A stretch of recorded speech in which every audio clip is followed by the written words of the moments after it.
Terima kasih. Mohon izin kami menyapa dulu, apakah suara kami terdengar dengan jelas? Wah, nyaring dan merdu, Pak. Alhamdulillah. Terima kasih, Prof. Waktu sudah menunjukkan pukul 11 lebih 9 menit. Kita hemat waktu, bisa dimulai saja, Pak Prof. Ini siap. Izin yang menge-share materi apa dari Prof atau dari kami? Dari nanti Mas Rosid. Oh, baik. Rosid, ya. Baik, terima kasih. Baik, kita mulai saja. Ya. Bismillahirrahmanirrahim. Yang terhormat Profesor Andi Faisal Bakti MA PhD. Yang terhormat Bapak Ibu Guru BK SMA dan SMK. Yang terhormat pengurus Yayasan Melati Sakura. Yang terhormat Bapak Rektor beserta jajaran. Yang terhormat para dosen tetap maupun tidak tetap Universitas Dharma Persada, dan yang kami sayangi dan kami cintai adik-adik SMA kelas 12. Assalamualaikum warahmatullahi wabarakatuh.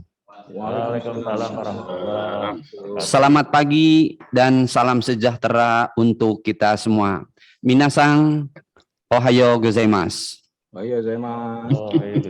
Puji syukur kita panjatkan kehadirat Allah Subhanahu wa taala atas anugerah kesehatan yang diberikan kepada kita, sehingga alhamdulillah pada pagi hari ini dapat bersama-sama mengikuti webinar melalui Zoom yang sudah disediakan. Webinar pada siang ini sebagai narasumber adalah Profesor Andi Faisal Bakti MA PhD. Adalah beliau guru besar Fakultas Dakwah dan Ilmu Komunikasi Universitas Islam Negeri UIN Syarif Hidayatullah Jakarta. Dan sebagai moderator adalah Bapak Fauzi Fahimuddin, Insinyur MSc Engineering, Dr. Engineering, Wakil Rektor 1 Universitas Dharma Persada. Sebelum acara dimulai, izinkan kami menyampaikan susunan acara. Yang pertama, pembukaan. Yang kedua, sambutan Rektor Universitas Dharma Persada. Yang ketiga, acara inti yaitu webinar dan tanya jawab. Yang keempat, penyerahan sertifikat dan plakat kepada narasumber. Selanjutnya, foto bersama dan diakhiri dengan penutup.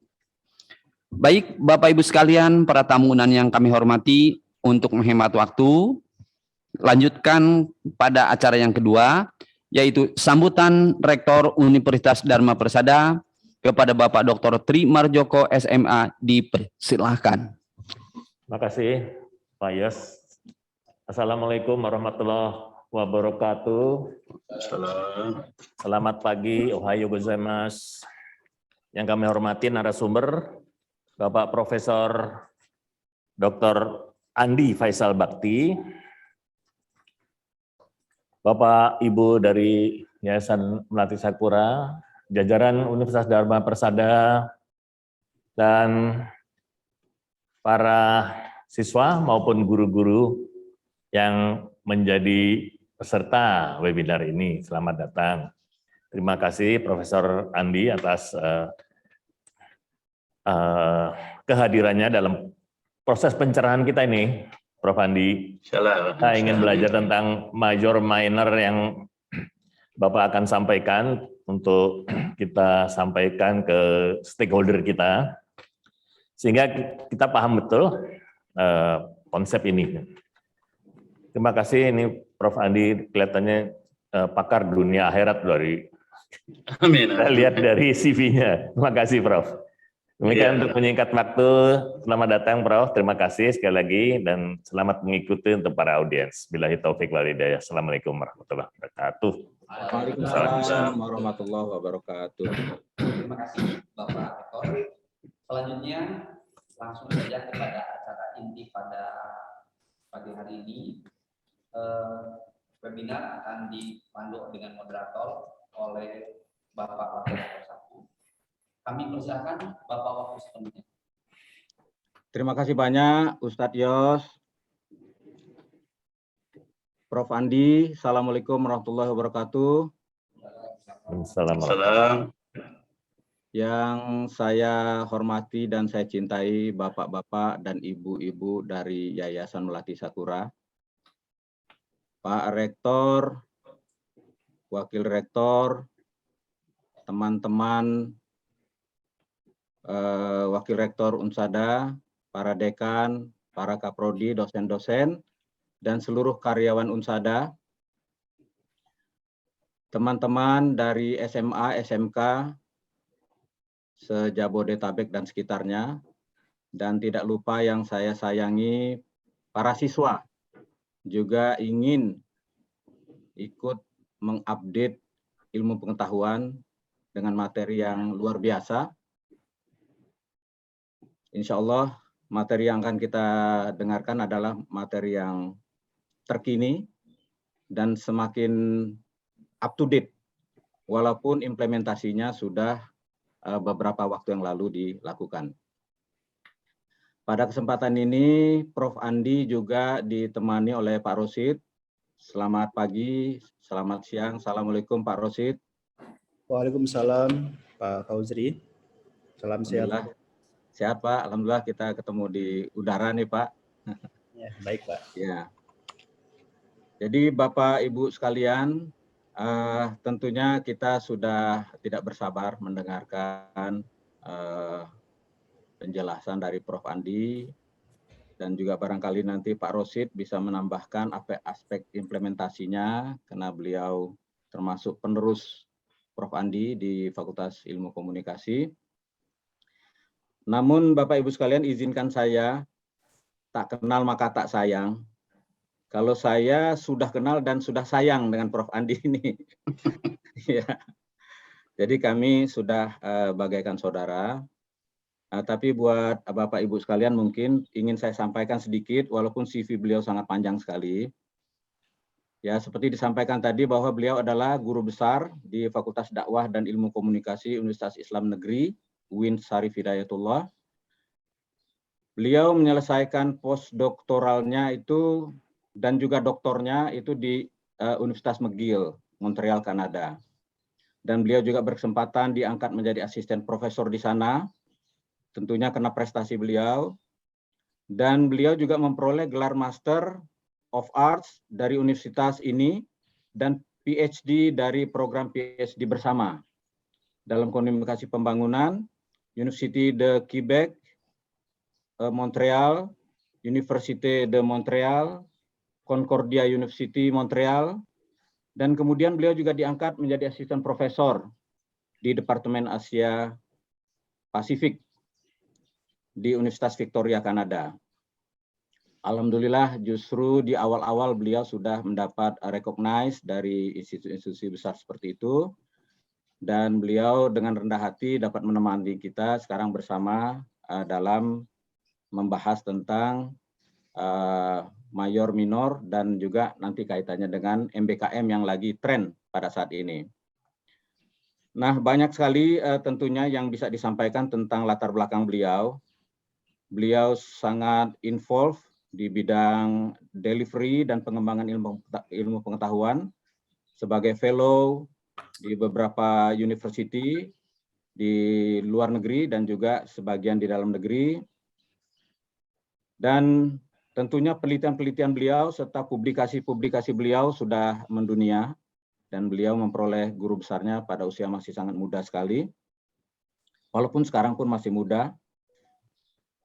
Dan tentunya pengalaman jabatan juga beliau jalani sebagai wakil rektor di bidang kerjasama dan kelembagaan di UIN Syarif Hidayatullah, dan pernah bersama-sama saya naik gunung turun gunung sebagai dekan ya di Fakultas Ilmu Komunikasi. Pada saat itu saya mendampingi Prof. Andi sebagai dekan di Fakultas Teknik. Dan masih banyak lagi bapak-bapak, ibu-ibu sekalian, mungkin tidak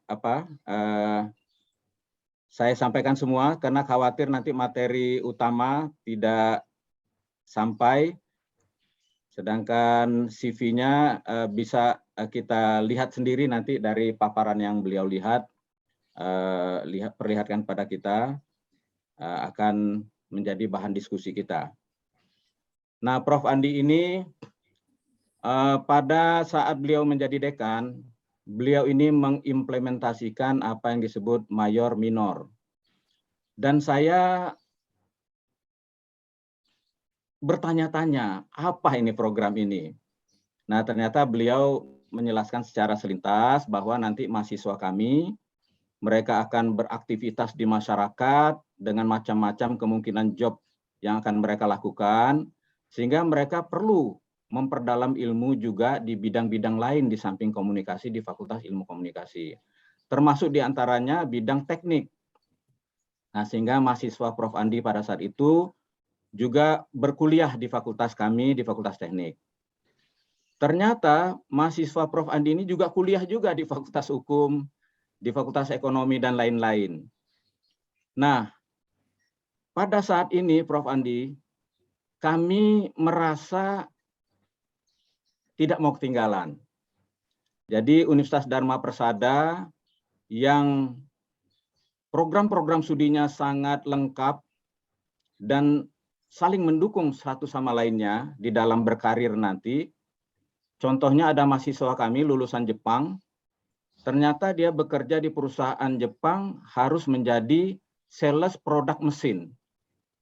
Sehingga dia di samping kemampuan bahasa Jepangnya, dia juga harus mampu memperkenalkan mesin. Sehingga apa yang dia lakukan itu menghasilkan kinerja yang produktif untuk perusahaannya. Sehingga dia waktu itu memang mayor minor ini belum kita terapkan, sehingga beliau gambateiru, kerja keras untuk bisa menyesuaikan diri. Nah, menyadari hal itu, kami secara sistematis, Prof. Andi ingin mengembangkan itu di Universitas Dharma Persada. Dan tentunya Universitas Dharma Persada ini tempat kami menggodok anak-anak yang akan masuk dan akan kami keluarkan sehingga dia mempunyai masa depan yang cerah di masyarakat nanti. Untuk itulah di samping audiens kita dari Universitas Dharma Persada sendiri, yang terdiri dari rektor, wakil-wakil rektor, para dekan, kaprodi, dosen-dosen, hadir Prof. pada saat ini. Dan tentunya yang akan menikmati lebih banyak adik-adik kita dari SMA SMK, kami juga ditemani oleh guru-guru dan mahasiswa dan siswa-siswa Prof. Sehingga nanti kalau mereka bertanya, ya mungkin cara bertanya mahasiswa gaya milenialnya mungkin Prof. Andi dan Pak Rosid bisa memaklumi. Tanpa berpanjang lebar, Prof,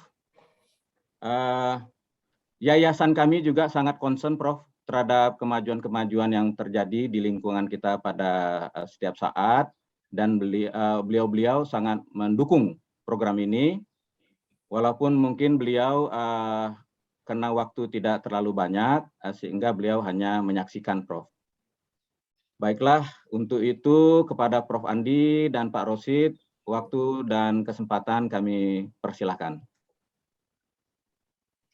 Terima kasih, sahabatku ya, rupanya sudah menjadi wakil rektor ya, juga di Universitas Dharma Persada ya. Ya, Prof. Ini saya bergembira dan sedikit surprise ya, tapi itu surprise-nya menunjukkan bahwa saya sangat bersyukur ya. Alhamdulillah. Kawan kami ini tetap eksis ya di dunia pendidikan untuk mencerahkan anak bangsa kita ya, insya Allah. Amin. Oke, assalamualaikum warahmatullahi wabarakatuh. Waalaikumsalam warahmatullahi wabarakatuh. Ya. Alhamdulillahirabbil alamin wa bihi nasta'inu ala umuri dunya waddin wassalatu wassalamu ala asyrafil anbiya'i wal mursalin wa ala alihi wa sahbihi ajma'in amma ba'du. Ini tadi doa ya, sesuai dengan tadi penjelasan Pak Rektor bahwa memang saya concernnya bukan hanya di dunia ini tapi juga dunia ekskatologis ya, dunia ukhrawi yang memang kalau saya di UIN ya mengajarkan mata kuliah komunikasi yang dikaitkan dengan dakwah ya. Tapi ketika di Fakultas Ilmu Komunikasi Universitas Pancasila ya tentu saya tidak ada doa-doa dan tidak ada aspek dakwahnya dimasukkan dalam perkuliahan ya.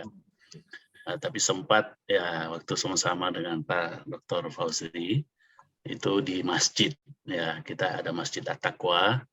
Disitulah kemudian kita juga banyak memasukkan aspek-aspek dakwahnya ya. Yang saya hormati Bapak pengurus, pembina, mungkin juga ada penyantun, Dewan Penyantun Yayasan tadi kalau tidak salah Melati Yayasan Sakura. Sakura. Melati Sakura ya. Melati Sakura ya, ini sesuai dengan namanya ya, kayaknya memang banyak berkaitan dengan negeri Sakura ya. Ya, Insya Allah yang menjadi juga kiblat kita ya untuk pengembangan ilmu pengetahuan. Dan tentu yang kita muliakan Bapak Rektor tadi Pak Dr. Tri Umar ya, mudah-mudahan tetap diberikan kesehatan, semangat juang untuk ibadah yang bisa bermanfaat untuk dunia dan akhirat. Dan kepada para jajaran, wakil rektor, dekan, wakil dekan, serta jajarannya, serta seluruh sivitas akademika Universitas Dharma Persada, dan juga kepada siswa-siswi yang tertarik untuk mengikuti acara ini, dan kepada seluruh sivitas akademika tentunya yang hari ini sudah persis 111 orang ya. Ini angka yang sangat luar biasa ini ya, menurut yang percaya kepada angka-angka ya.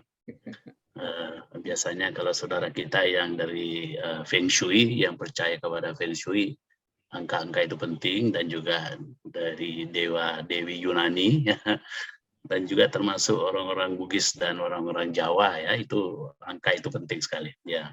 Ini 111 ya.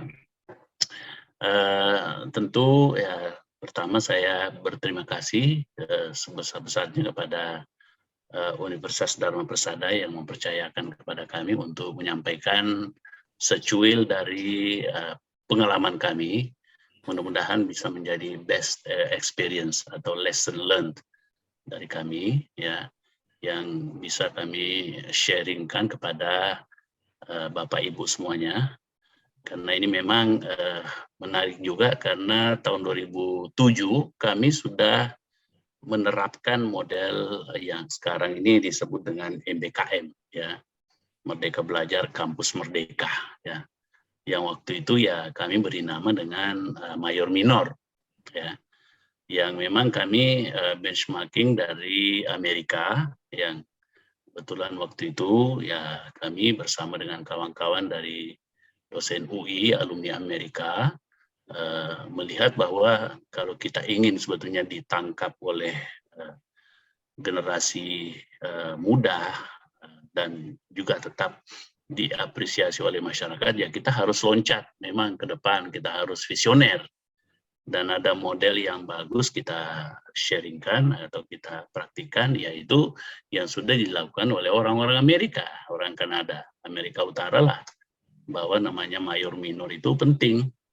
Sehingga ketika kita berjumpa dengan mahasiswa, kita selalu bertanya, what is your major, what is your minor? Itu perkenalan awal sekali yang biasa kita lakukan, tanyakan apabila kita ketemu dengan anak mahasiswa, dan antara mahasiswa juga seperti itu. Artinya itu memang sudah menjadi kehidupan keseharian ya, untuk bisa mengetahui mayornya apa, minornya apa. Nah, inilah kemudian yang coba kami praktikan di Fakultas Ilmu Komunikasi sejak tahun 2007. Nah, berarti sudah 14 tahun yang lalu, dan tentu alumninya ini sudah kalau taruhlah 4 tahun pertama itu baru ada alumni, berarti kan 10 tahun terakhir ini kali 2 ya, kalau wisuda ya kira-kira sudah rata-rata 100 ya minimal. Ya nanti mungkin Mama Rosid bisa menjelaskan sudah berapa alumni kami yang tersebar di mana-mana, dan itu senang juga kalau kita ke kantor pemerintah kah, atau perusahaan kah, atau ke lembaga tertentu, ketemu dengan anak-anak Vkom, say hello, assalamualaikum, lalu memperkenalkan bahwa ya Pak, saya di sini ya bekerja di sini, saya dulu alumni Vkom ya. Nah, ini jurusan apa? Ternyata bukan jurusan komunikasi, tapi jurusan lain ya. Nah, maksudnya bidang lain di perusahaan tersebut, lembaga tersebut. Mereka bekerja dan ternyata itulah saya melihat yang bermanfaat ya, apa yang pernah diajarkan dulu bahwa mayor minor ini penting, yang memberikan ilmu pengetahuan dasar yang utama mayor, tapi juga minor yang sifatnya itu tambahan ya, untuk memperluas wawasan dan juga pengetahuan dasar dari mahasiswa-mahasiswa kita yang nanti akan tamat, atau kadang juga tidak sampai tamat ya, tapi sudah mendapatkan ilmu karena memang ditawarkan di semester-semester awal ya. Dan juga ya mahasiswa kita ini ya itu belajar ilmu-ilmu yang di luar dari bidangnya. Nah, itu juga bukan hanya memperluas ilmu, tapi juga memperluas networking, jaringan ya dengan kawan-kawannya di fakultas lain, dosen-dosennya di fakultas lain, termasuk karyawan-karyawan di fakultas lain. Jadi ini yang menjadi sangat menarik ya, terutama ketika sekarang program MBKM itu diterapkan oleh Mas Menteri ya.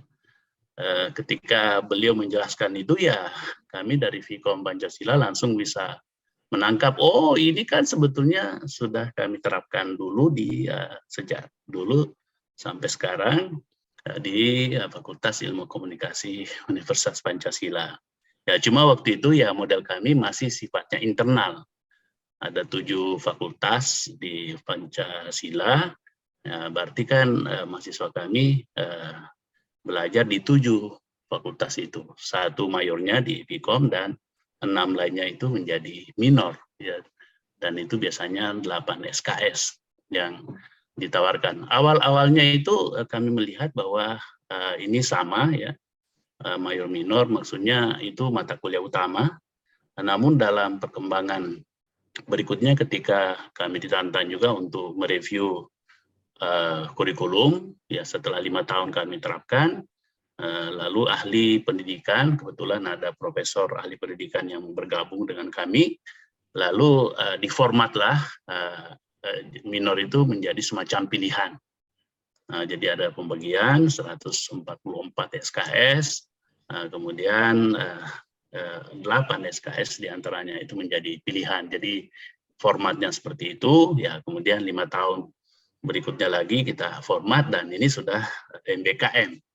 Nanti Mas Rosid akan menjelaskan implementasi MBKM yang paling mutakhir, sehingga tadi mayor minor semakin menemukan jati dirinya, eksistensinya yang semakin mendapatkan pengakuan dari pemerintah nasional, dalam hal ini Menteri Pendidikan, khusus yang dikenal dengan Mas Menteri ya. Karena bukan hanya internal kampus, tapi juga eksternal kampus. Bahkan bukan hanya 8 SKS, tapi sudah menjadi 20 SKS, dan bukan hanya 1-2 semester, tapi bisa menjadi beberapa semester disebar. Dan juga bisa juga agak lama di luar kampus. Ya.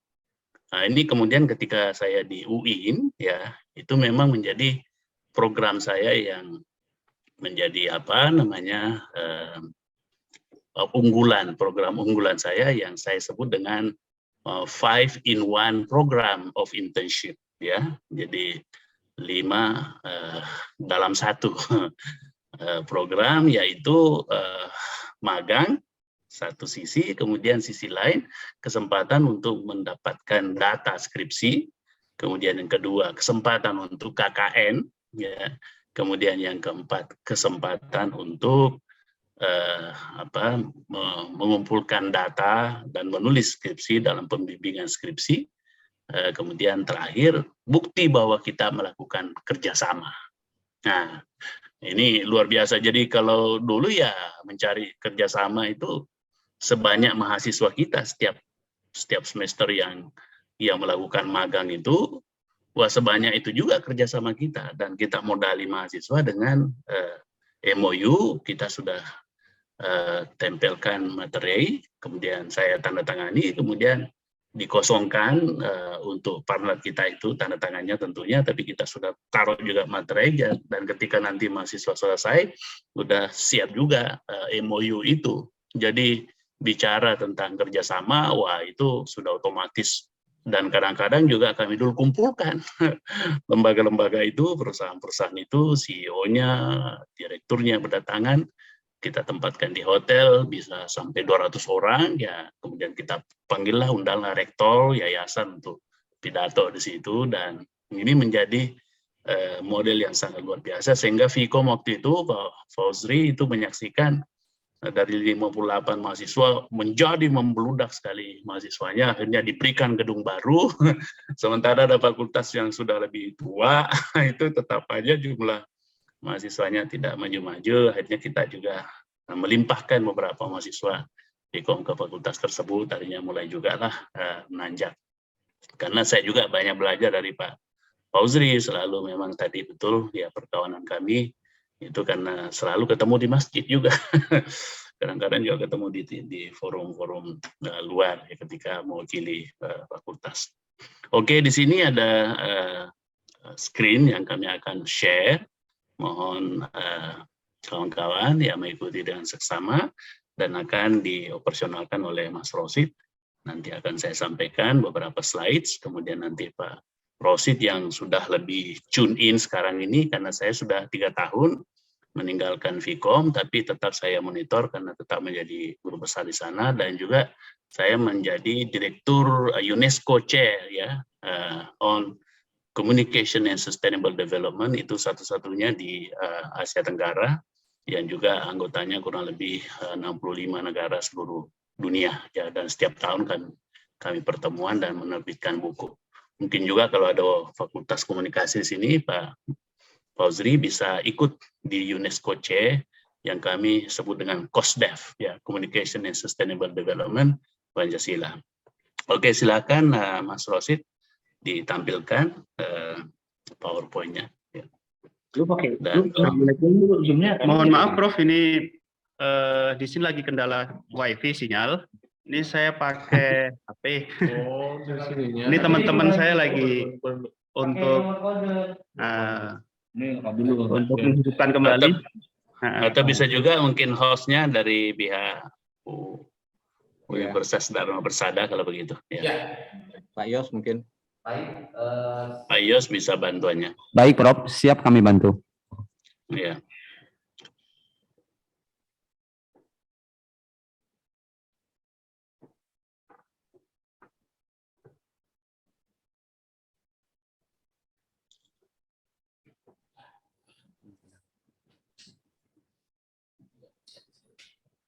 Udah, Jon? Ya. Mas Agung?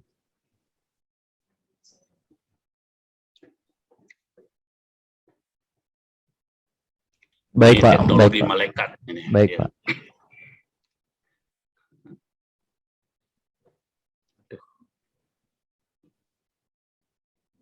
Kenapa nggak di sini?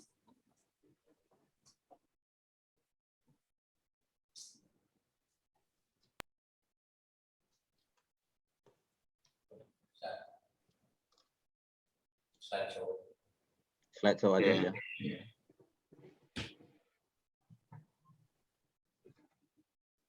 Oke, jadi saya di sini bersama dengan Mas Rosid ya. Sekarang jadi wakil dekan 1.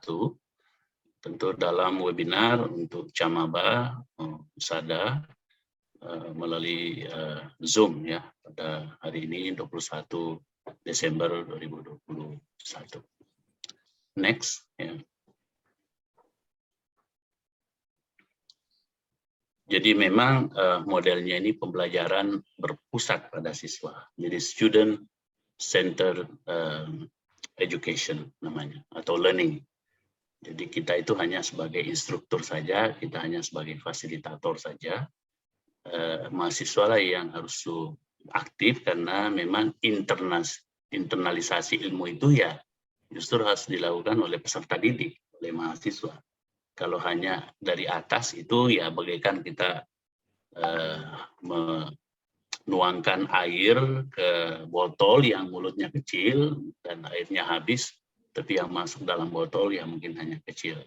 Jadi diperlukan ada strainer, ada corong masuk sehingga mahasiswa lah yang aktif untuk menyerap ilmu itu sehingga dianggap bisa lebih bertahan, lebih sustainable.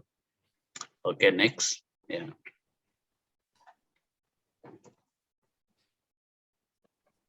Ya, ini kebetulan kita memang di ilmu komunikasi itu yang biasa juga dianggap bersaudara dengan ilmu pendidikan, ya. Karena kenapa ya, kita itu kalau ilmu komunikasi selalu ingin sharing pengetahuan kepada orang lain, sementara kalau tarbiyah tentu memang ingin agar ilmu itu diserap langsung secara formal, ya. Kalau komunikasi kan biasa disebut dengan informal and non-formal education, sementara kalau education, pendidikan itu larinya ke formal education yang mulai dari PAUD sampai perguruan tinggi, sampai kepada juga dalam bentuk spesialisasi. Di sini ada model pertama sekali muncul itu tahun 40-an setelah kita merdeka yang disebut dengan sender message channel receiver.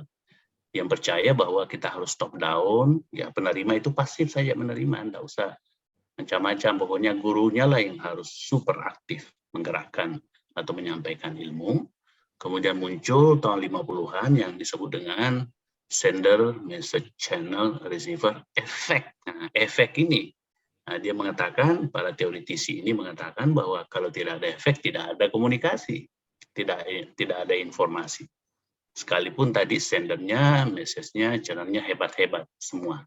Tapi kalau tidak ada efek, ya buat apa? Maka lahirlah teori efek itu yang sekarang juga digunakan di berbagai disiplin ilmu. Nah, cuma modelnya ya tetap makin top down dan penerima itu dianggap memang pasif, ya. Kemudian pada teori berikutnya tahun 60-an muncullah model konvergensi ini, yang mulai ada penghargaan, pengakuan atas peran penerima, sehingga sudah mulai memperhatikan aspek-aspek yang diperlukan oleh penerima. Ya, namun tetap juga masih top down. Mulainya bottom up itu ketika muncul teori resepsi aktif tahun 70-an, tahun 80-an, ya, yang disebut dengan uses and gratifications, bahwa ya penerima harus merasakan manfaat dan juga ada kepuasan yang dirasakan oleh para penerima. Jadi penerima inilah yang sebetulnya yang membangun makna, ya, seperti tadi itu bukan guru yang membangun makna, bukan instruktur yang membangun makna, namun peserta didiklah yang membangun makna, mahasiswalah yang membangun makna. Ya, ini menurut teori ini, dan ini memang sangat mutakhir teori ini, maksudnya belum ada yang mencoba merombak teori ini. Namun kalau kita perhatikan di Indonesia masih lebih banyak teori 3 yang pertama yang masih top down tadi itu. Oke, next, ya.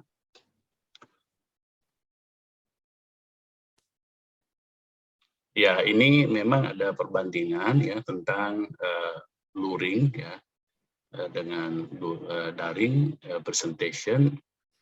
Kalau modelnya lecture itu yang modelnya masih top down, ya ternyata memang efektivitasnya ya maksimal 30%, ya, sementara kalau kita sudah memperkenalkan model bottom up tadi, ya model student centered learning, ya itu memang bisa mencapai 65% efektivitasnya, dan juga sustainable, dan juga bisa lebih bertahan, ya, model seperti ini ketimbang kita lebih banyak memberi kuliah-kuliah. Ini pun juga kalau kuliah itu ya barangkali mahasiswa mengerti saat kita sampaikan, begitu 1 malam, 2 malam, 1 minggu, 2 minggu, sebulan berikutnya, ya mereka sudah lupa. Bahkan ya setelah setahun biasa kita tanya mahasiswa, siapa nama dosenmu, siapa nama gurumu, itu enggak ingat lagi, ya.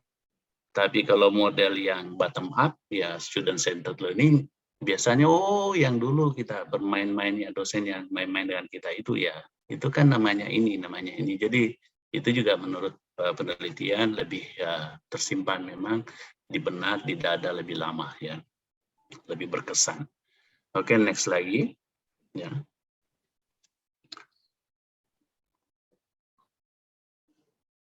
Oke, jadi memang ini ada revolusi pendidikan, kita mulai dari education 1.0 ya. Nah, itu memang masih teacher centered learning. Jadi memang sudah lama sebetulnya ini, tapi masih kita pertahankan hari ini. Itu juga anehnya ya, ini sudah kita akui, ini sudah puluhan tahun yang lalu, bahkan juga sebetulnya education 2.0 ya, yaitu pun juga sudah mulai ketinggalan ya, tapi paling tidak di sini sudah mulai mengaktifkan mahasiswa ya, karena memang ya teknologi juga mengharuskan seperti itu. Kemudian yang lebih maju lagi ketika student centered learning, Pak dosen itu, instruktur itu hanya sebagai fasilitator ya. Yang harus kreatif memang gurunya, dosennya, tapi yang aktif menimba ilmu ya justru dari mahasiswa dan siswa. Ya, sebetulnya juga dalam sistem pendidikan kita udah pernah dikenal bahwa ini cara belajar siswa aktif ya. Cuma kadang-kadang ketika masuk kampus ya kembali lagi modelnya, model sedikit agak itu kembali lagi ke model 1.0 tadi.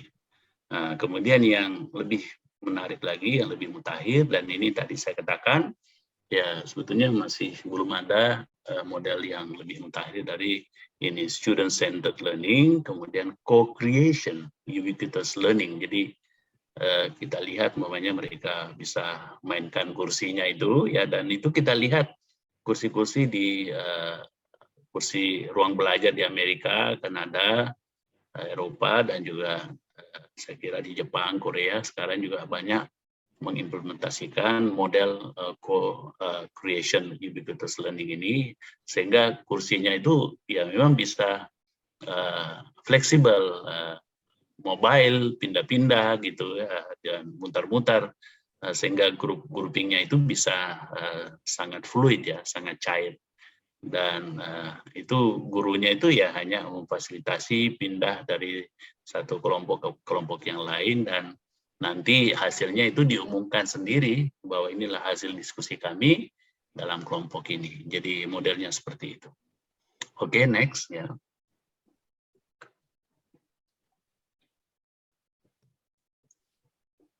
Oke, jadi ini penyebarannya ya. Kalau kita sudah di Vkom ini, jadi kuliah, respons atau tutorial, itu kegiatan proses belajar ya memang hanya 50 menit, kemudian penugasan ya ini sudah lebih banyak ya, 60 menit. Penugasan artinya ya memang dari mahasiswa yang mengerjakan tugas, kemudian ya tugas mandiri, kegiatan mandiri. Jadi 170 menit. Kemudian seminar ini pun juga ya tentu makalahnya dibuat oleh mahasiswa dan dipresentasikan, begitu juga mereka penelitian, dan tentunya ini juga sifatnya mandiri, dan intinya yang dibawa itu praktikum ya, itu yang saya katakan tadi 5 in 1.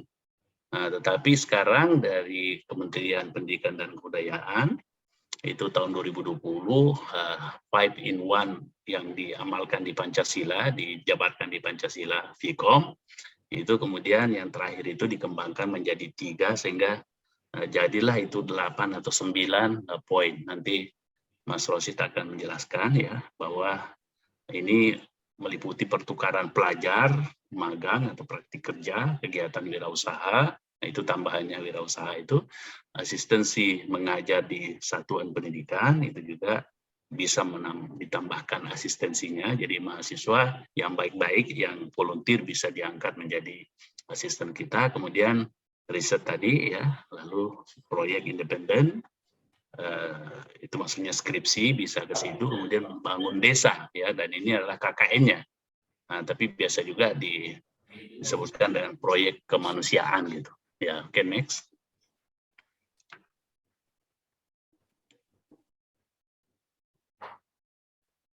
Next Pak, ya. Halo, ya. Oke, jadi memang ini sifatnya fleksibel dan adaptif. Ini keuntungannya, tidak terlalu stressful, ya. Jadi kita itu mahasiswa itu juga menerima perubahan, ya, paradigma yang baru, dan secara periodik juga dilakukan semacam tes-tes, ya.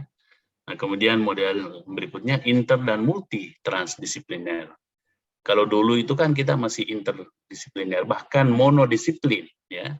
Kemudian inter yang kelihatannya hanya disambungkan antara ilmu satu dengan ilmu lainnya, hanya semacam garis putus-putus. Kemudian ketika multi, ya tentu modelnya universitas, ya. Tapi belum tersambung antara satu dengan yang lainnya secara kurikulum. Nah, kalau transdisipliner inilah sebetulnya model yang diinginkan oleh mayor minor tadi, dan juga model yang diinginkan oleh sekarang Mas Menteri, ya, dengan MBKM-nya. Jadi memang ini kita menerapkan teori building, ya, complex problem solving. Artinya mahasiswa itu ikut menjadi penyelesai, pemberi solusi problem yang mereka sendiri angkat, ya. Nah, adapun dosen itu hanya menggerakkan saja, yang memberi inspirasi, ya, memberi bacaan-bacaan, ya, bisa juga menyampaikan isi-isi bacaan, ya. Kemudian materi dan media belajar tentu ya harus terbuka dan harus juga disiapkan. Nah, ini kadang-kadang yang masih kurang kita dari fakultas atau dari prodi atau dari universitas.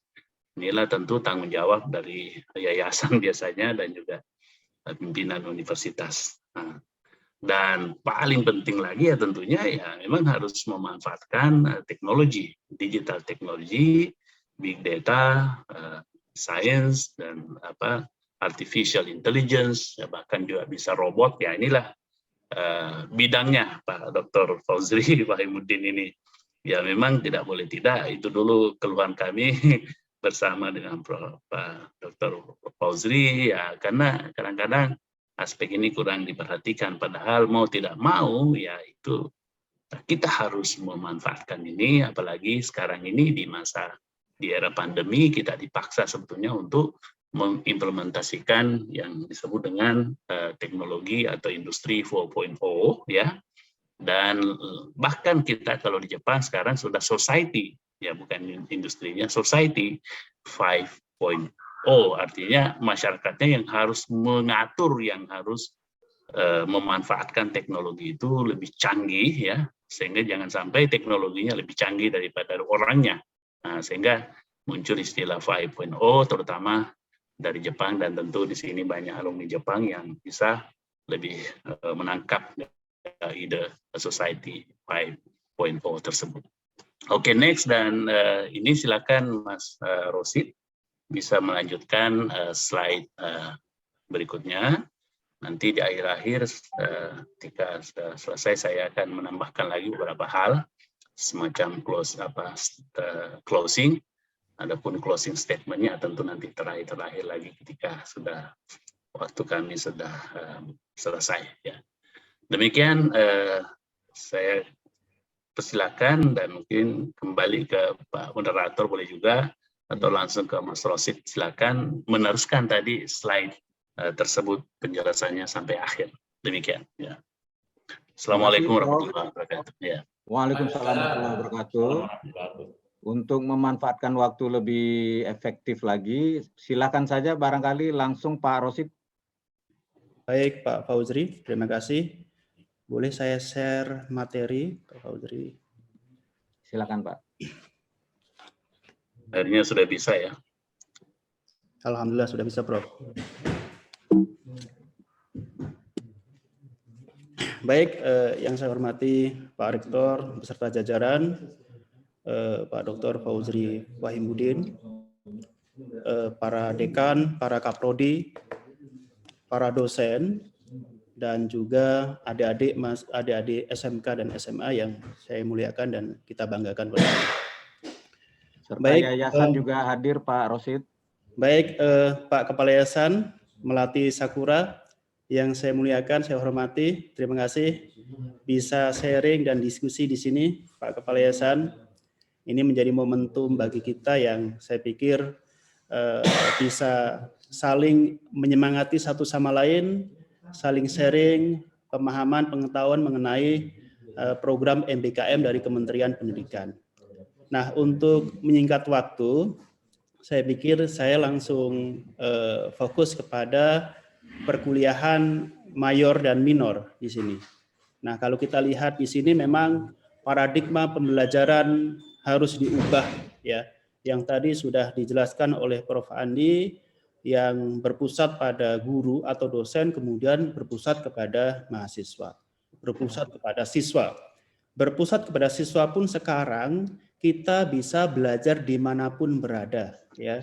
Di kampus bisa belajar, di luar kampus bisa belajar, bahkan sambil rebahan bisa belajar, asal dengan catatan tetap fokus, seperti itu.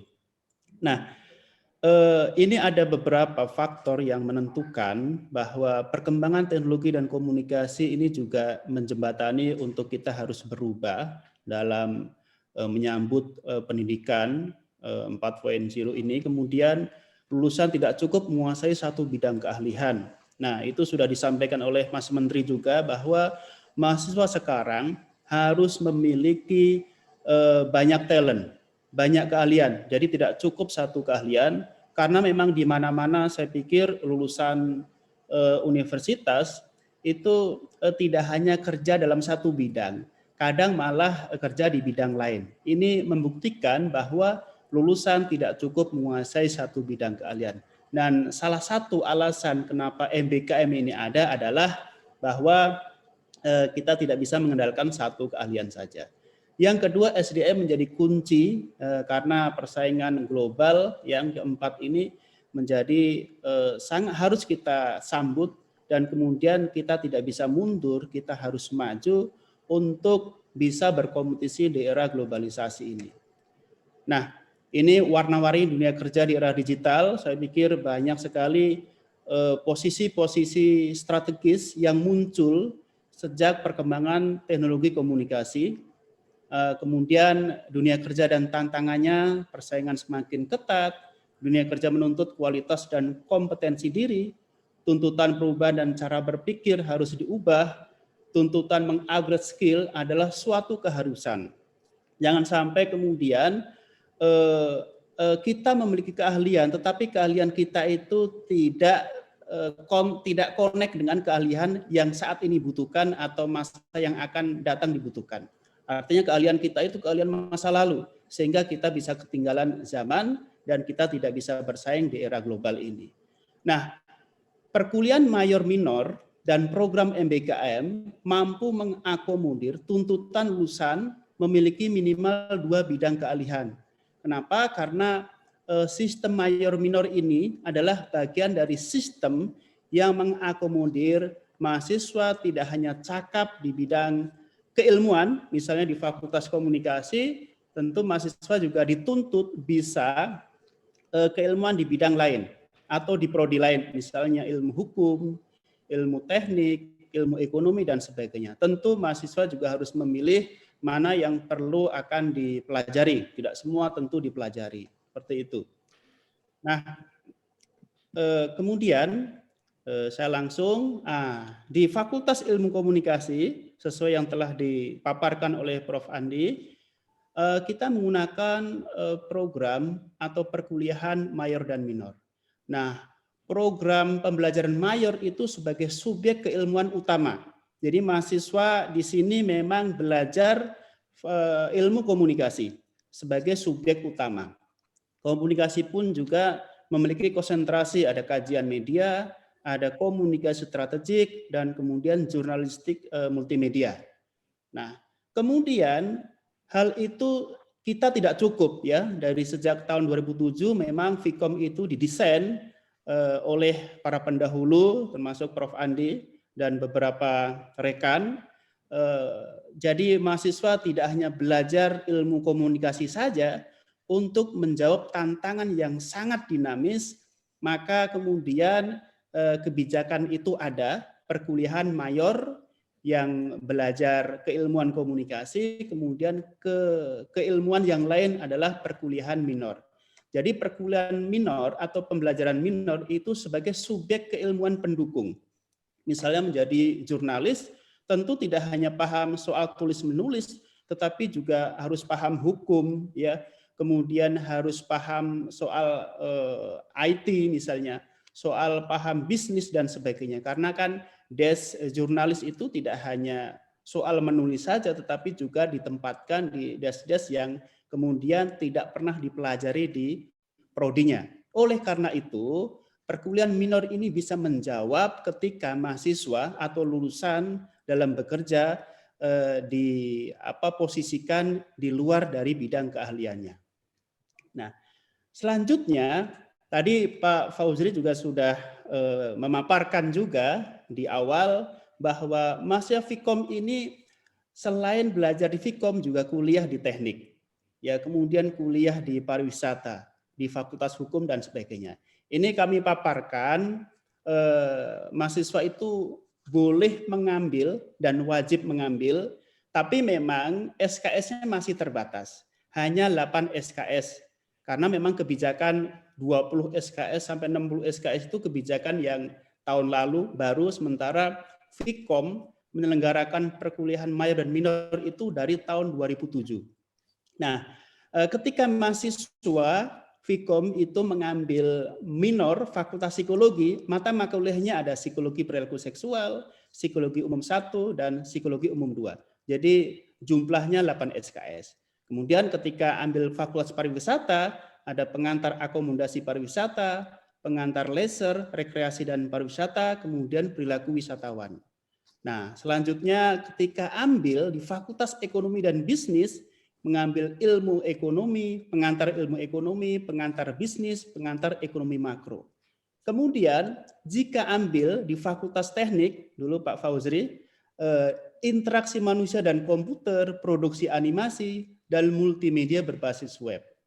Kemudian jika mahasiswa Fikom ambil di Fakultas Hukum, ambil mata kuliah pengantar hukum Indonesia, hukum cyber, hukum pidana, dan terakhir ketika ambil di Fakultas Farmasi, mata kuliahnya ilmu komunikasi farmasi, pengantar farmasi, undang-undang dan etika kesehatan. Ini sebetulnya sejalan dengan program MBKM.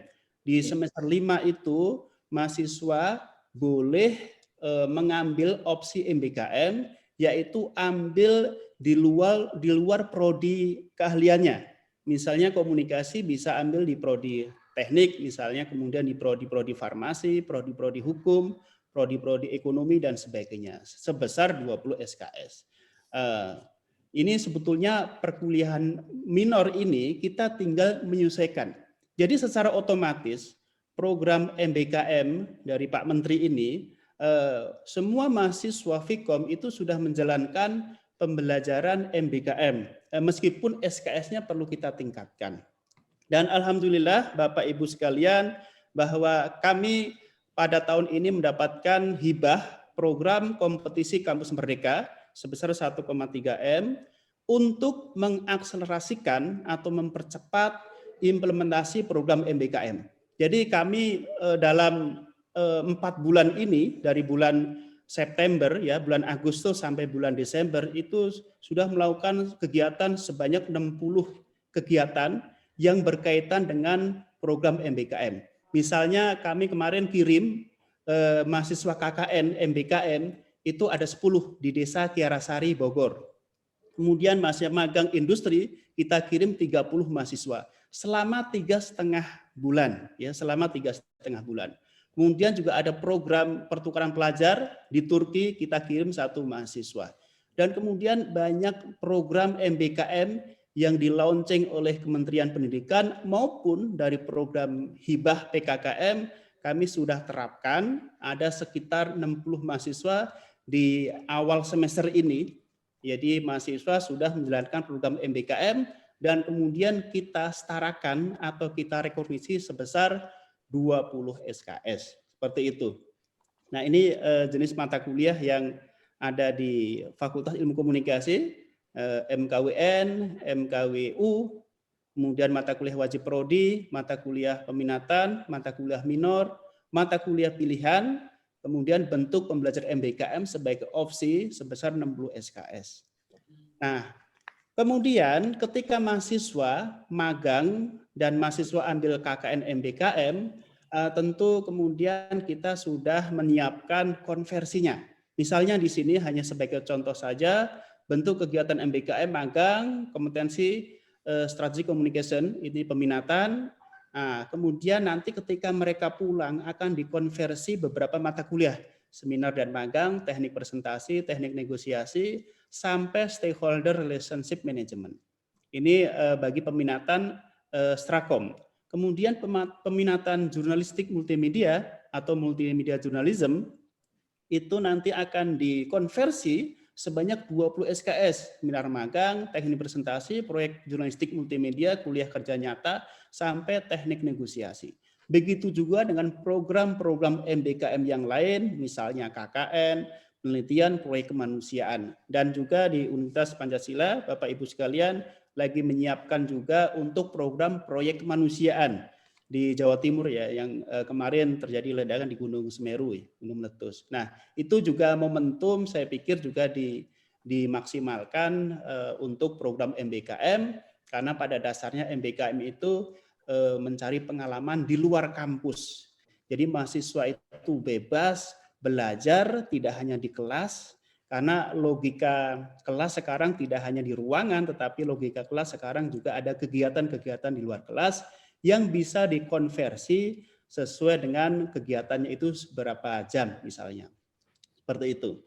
Kemudian perguruan mayor dan program MBKM ini ada keterkaitannya Bapak Ibu sekalian. Pertama, program MBKM dan perguruan mayor minor bisa sinergi dan mendukung satu sama lain. Karena tadi kompetensi lulusan itu tidak hanya satu untuk saat ini, tetapi lebih daripada satu, minimal dua sesuai yang dikatakan oleh Mas Menteri. Minimal 2, bisa 3, bisa 4. Nah, perkuliahan mayor minor ini mendukung kompetensi lebih daripada satu.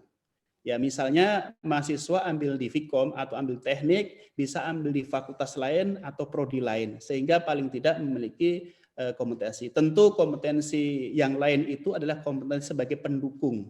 Karena juga lulusan itu tentu seperti tadi saya katakan bahwa jurnalis itu kalau ditempatkan di wilayah bisnis ya tentu harus mengetahui ilmu bisnis. Dan itu keuntungan dari mata kuliah minor yang diperoleh 8 SKS. Nah, juga untuk MBKM tadi juga tinggal disesuaikan saja sampai 20 SKS seperti itu. Jadi seluruh mahasiswa Vkom UP itu secara otomatis mengambil perkuliahan minor. Kemudian bagi mereka pada semester 5 jika mengambil opsi MBKM tentu akan melakukan kegiatan-kegiatan MBKM sesuai dengan pilihannya.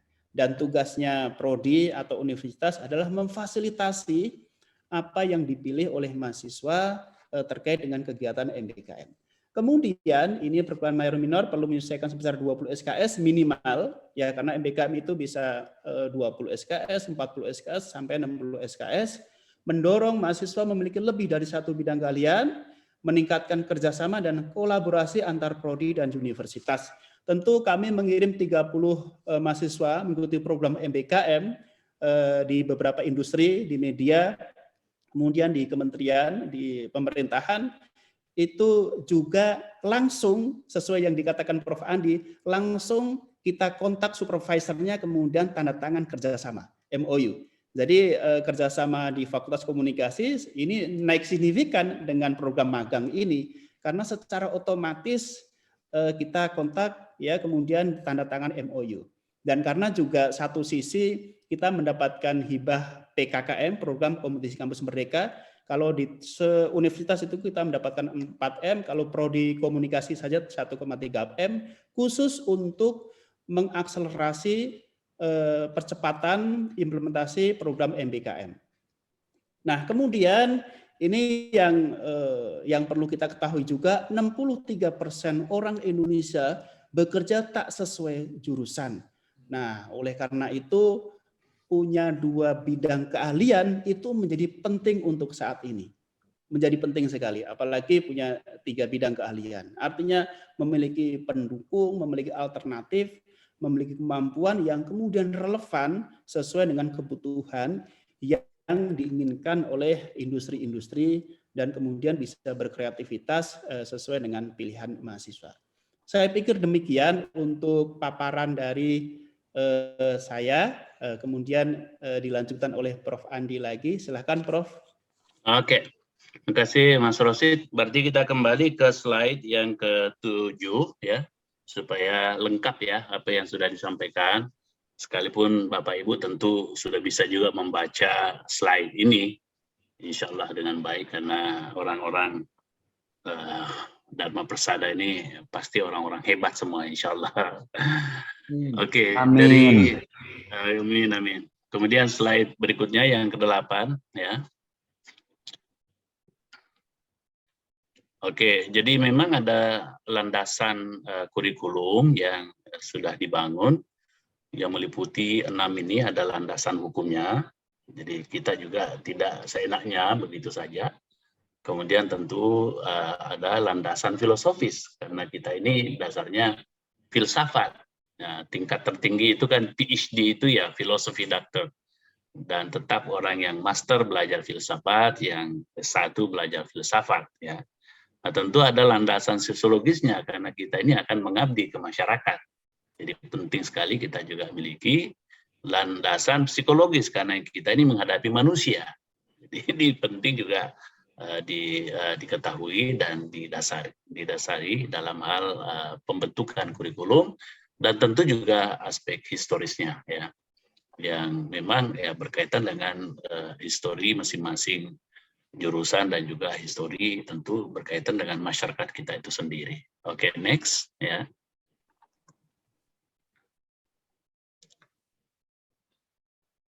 Silakan berikutnya, dan ini yang saya katakan tadi 5 in 1 kemudian oleh Kementerian Pendidikan menjadi 5 in 9 yang sebetulnya ya tadi itu ada penambahan proyek desa yang sebetulnya kita dulu namakan sebagai KKN, proyek kemanusiaan kan itu juga sebetulnya, kemudian juga bela negara ya sebetulnya juga unsur itu masuk. Jadi kenapa kemudian 5 menjadi 9 karena aspek penamaan saja, tapi pada dasarnya semua inklusif, all in one ya. Oke, next ya. Ya, ini lebih squeeze lagi ya tadi 8 ya, karena ada tadi aspek yang tidak dimasukkan di sini, tapi pada dasarnya tadi itu 5 menjadi 8 menjadi 9, tapi intinya memang yang 5 itu tadi 5 in 1 itu ya, seperti kita juga Pancasila ya selalu konsisten dengan 5 sila dan juga bagi yang suka mengerjakan rukun Islam ya itu juga 5 rukun di situ ya. Oke, next ya. Di sini ada bentar. Lagi kuliah dulu ya, kuliah dulu ya. Oke, jadi ada capaian pembelajaran lulusan di situ CPL ya. Jadi memang ada standar nasional sekarang karena sudah di MBKM kan, jadi sudah bersifat nasional dan juga tentu bukan lagi bersifat lokal kampus UP, tapi ini sudah ditangkap ya oleh Dikti, lebih khusus lagi di universitas maksudnya. Ini ada standar isi, ada standar proses, ada standar penilaian, ada standar dosen dan tenaga pendidik ya. Ini istilah-istilah ini selalu berubah-ubah, tendik. Ini tenaga pendidik ya, maksudnya ya para karyawan ya, standar dan sarana dan prasarana, ada juga standar pengelolaan, kemudian terakhir ada standar pembiayaan. Nanti dasarnya adalah Permendikbud nomor 3 tahun 2020 standar nasional Dik Pendidikan Tinggi. Oke, next. Kemudian ini implementasinya ya, ini memang berkaitan juga dengan standar nasional dikti, penelitian, PKM, pendidikan, kemudian juga berkaitan dengan evaluasi kurikulum, ada tracer study-nya, ada industri 4.0, ya perkembangan iptex, kemudian di situ masuk profil lulusan ya, dan kemudian ke OBE yaitu Order of the Outcome Based Education ya, Outcome Based Education ini istilah-istilah ilmu pendidikan. Di situ kemudian berkaitan dengan standar penjaminan mutu internal, nasional, dan tentu internasional. Sekarang Vkom berusaha agar bisa juga dinilai oleh asesor internasional. Yang kalau asesor nasional ini jagonya Pak Dr. Fauzi Fahimuddin ya. Dan tentu di sini berkaitan dengan prodi A, prodi sejenis, prodi lain, prodi yang serumpun dan seterusnya, ini memang harus juga dipertimbangkan. Oke, next.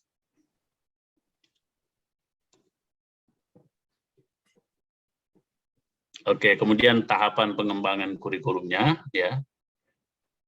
Oke, ini yang berikutnya ya, contoh model implementasi MBKM.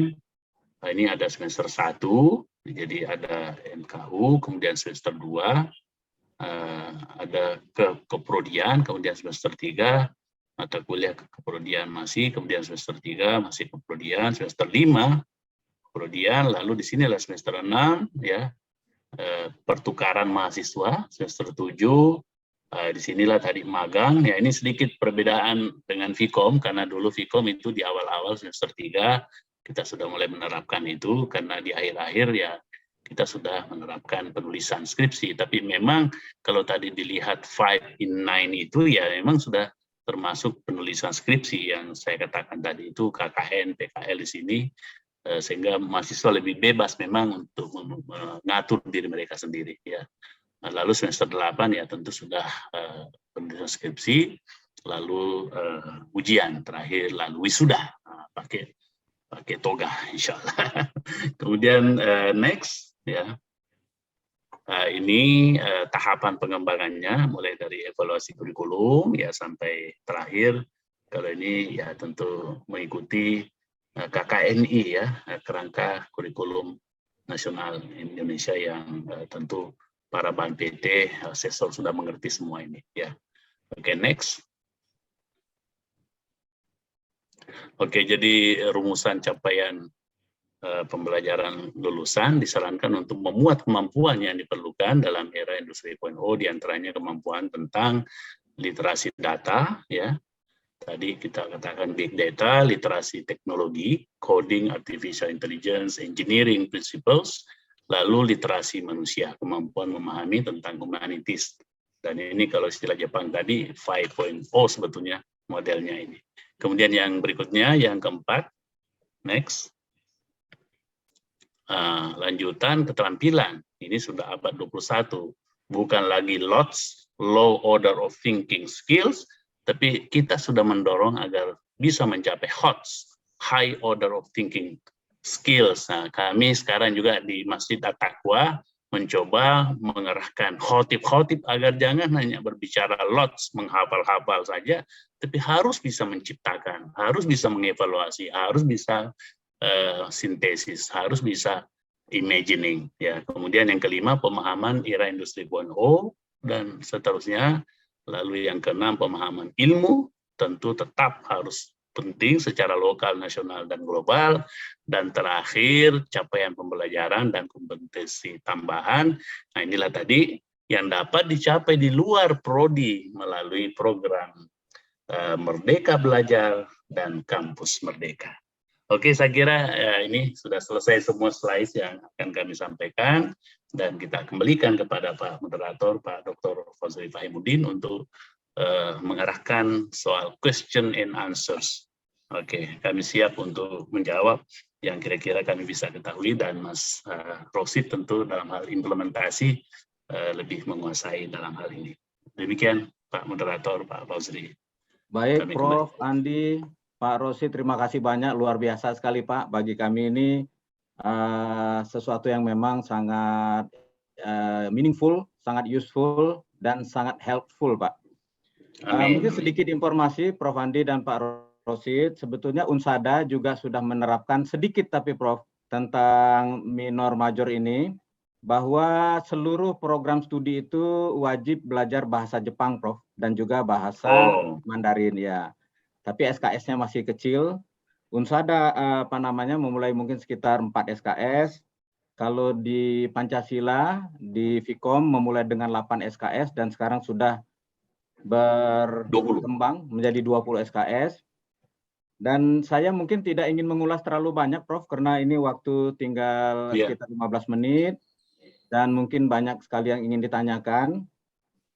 Hanya beberapa saja bahwa Prof juga menggagas 5-in-1 dan ternyata MBKM juga mengembangkannya menjadi 9-in-1. Nah, ini juga revolusi pendidikan dari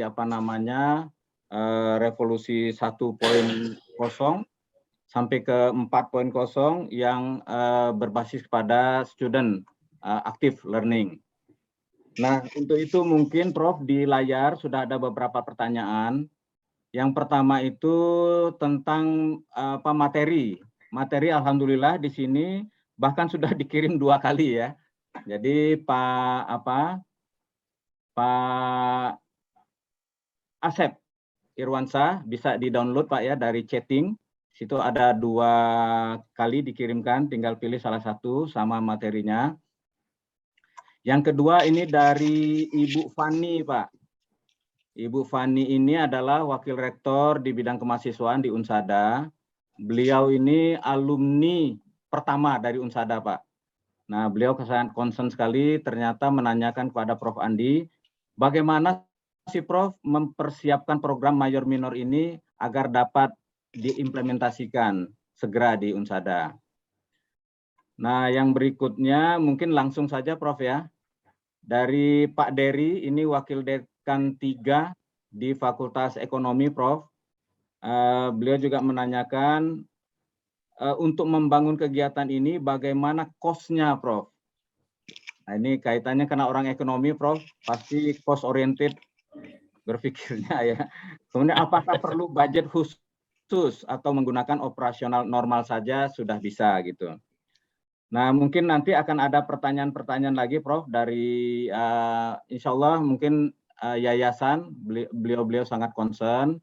Nanti mohon diberi kesempatan juga kalau beliau ingin menanyakan. Tapi mungkin kita fokus ke 2 pertanyaan tadi dulu, Prof. Ya. Ya, dari Bu Fani dan dari Pak Dery, Prof. Oke, makasih Pak Moderator, Pak Fauzri Fahimuddin. Ya. Dokter Engineering, insya Allah ya tentu akan mencetak lagi banyak seperti beliau ini dari Unsada ya. Jadi kalau Bu Fani tadi ya ini bagus sekali kalau kita bisa itu mengemploy, merekrut alumni kita sendiri ya, karena sekaligus juga menjadi juru bicara kita itu tentang success story dan juga kebijakan-kebijakan yang sudah pernah diambil dan itu kemudian disederhanakan dalam bentuk bahasa alumni tersebut kepada mahasiswa, karena sering juga mahasiswa itu reaktif gara-gara mereka tidak terlalu memahami apa yang kita kerjakan ya. Kita juga di Pancasila seperti itu ya, merekrut, tapi penting juga kita outbreeding.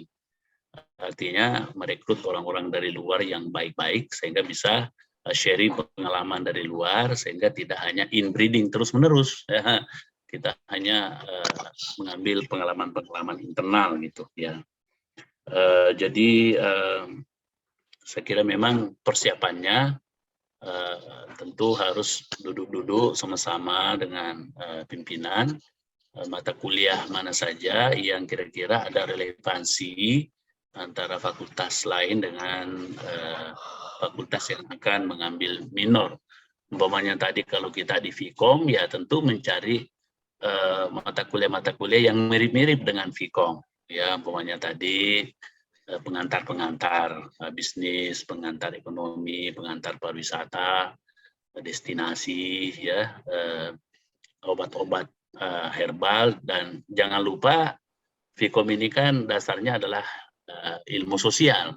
Kadang-kadang mahasiswa kita itu kalau belajar eksakta agak berat ya, sehingga kita juga harus negosiasi dengan dekan-dekannya, terutama wakil dekan 1 agar ini mata kuliah yang sedikit lari-lari sosial itu bisa ditawarkan kepada Vkom yang ilmu sosial. Dan juga penting ya dekan Wadek 1 memahami bahwa anak-anak ini ya bukan ilmu eksakta, sehingga perlu juga sedikit treatment khusus ya kepada mahasiswa tersebut, kepada dosen tersebut yang akan mengajar. Karena kalau mereka memperlakukan secara umum seperti halnya mahasiswa eksakta, ya tentu anak-anak Vkom bisa kesulitan ya. Karena di sana memang mereka ingin menambah ilmu, ya tentu ya jangan kemudian memberatkan mereka ya. Mungkin kalau sebaliknya ya, orang-orang eksakta biasanya itu lebih mudah mungkin menangkap ilmu-ilmu sosial ya. Ya, tapi kalau sebaliknya ya itu biasa agak susah karena tidak semua orang bisa menghitung-hitung ya. Ini penting dipertimbangkan ya. Jadi harus kalau kebijakannya memang universitas, ya di pimpinan universitas Wadek 1 yang harus duduk-duduk ini dengan dekan dan wadek-wadek 1-nya untuk membicarakan itu. Karena dulu ini kebijakan fakultas, memang rektor ya, sebetulnya kurang mengikuti apa yang kami lakukan, jadi kami sendiri yang harus menyampaikan ke dekan masing-masing dan juga wadek 1 dan juga tentu kaprodi dan sekprodi yang berkaitan.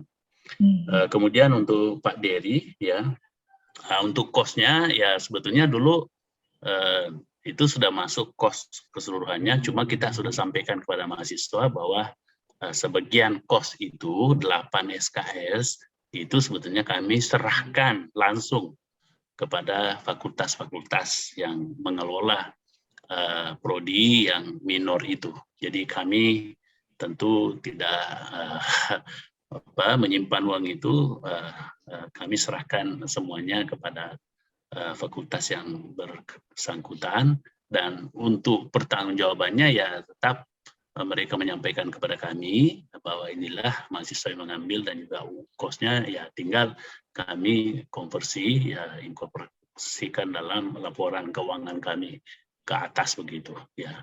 Jadi makanya juga perlu mahasiswa diwanti-wanti ya, kamu ini sayang-sayang loh kalau kamu tidak serius mengikuti perkuliahan karena uangmu itu sudah di sana, dan kamu juga jangan segan-segan untuk bertanya, meminta petunjuk, arahan, bimbingan dari dosen yang bersangkutan karena itu hak kamu ya.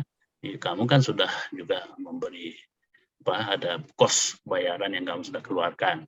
Ya, tapi tentu dalam dunia pendidikan kita juga jangan terlalu istilahnya, wah iya saya kan yang bayar kamu, saya kan yang menyewa kamu ya, ini kan tidak etis lagi jadinya. Tapi ya tentu kita ajarkan juga mahasiswa beretika ketika berkomunikasi dengan dosennya. Apalagi kalau komunikasi ya memang ada mata kuliah etika komunikasi, ada filsafat komunikasi yang harus memperhatikan aspek ketimuran kita sendiri, aspek agama kita, dan juga tetap harus to the point ya ketika berbicara, berkomunikasi dengan dosen-dosen umpamanya.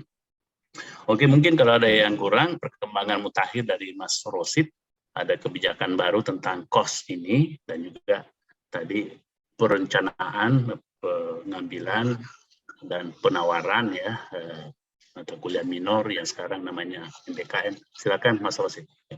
Baik, terima kasih Pak Adi. Memang kalau kos selama ini ada, kita masih menggunakan pola lama soal kos ya. Per SKS, kemudian kesepakatan dengan fakultas masing-masing, antara Vkom dengan teknik, antara Vkom dengan fakultas hukum dan sebagainya. Tetapi menurut saya era MBKM sekarang ini itu saya pikir menurut saya harus PKS dulu di sesama internal kampus maupun dengan eksternal. Ketika sudah MOU atau PKS, tentu kos itu bisa ditiadakan karena kita saling bertukar mahasiswa. Jadi mahasiswa kita belajar di prodi lain, mahasiswa prodi lain juga belajar di prodi kita. Jadi itu sebetulnya bisa diselesaikan dengan logika MBKM, MOU, dan PKS. Tapi kalau kita memang masih menggunakan pola lama, karena tahun 2007 itu belum ada MBKM, sehingga kita ketika mengirim mahasiswa kita ke teknik, ke Fakultas Hukum, Parwis, itu tentu juga ada cost-nya. Sampai sekarang terus terang masih ada cost-nya. Mungkin nanti juga ke depannya kita juga harus duduk bersama lagi. Ini sudah era MBKM, kita harus saling mendukung antar satu prodi dengan prodi yang lain, sehingga ini sebetulnya menjadi semacam simbiosis mutualisme ya dalam pertukaran pelajar dalam konteks MBKM ini. Dalam prakteknya memang di Fakultas Komunikasi, mahasiswa kita juga punya kecenderungan, Bapak Ibu sekalian.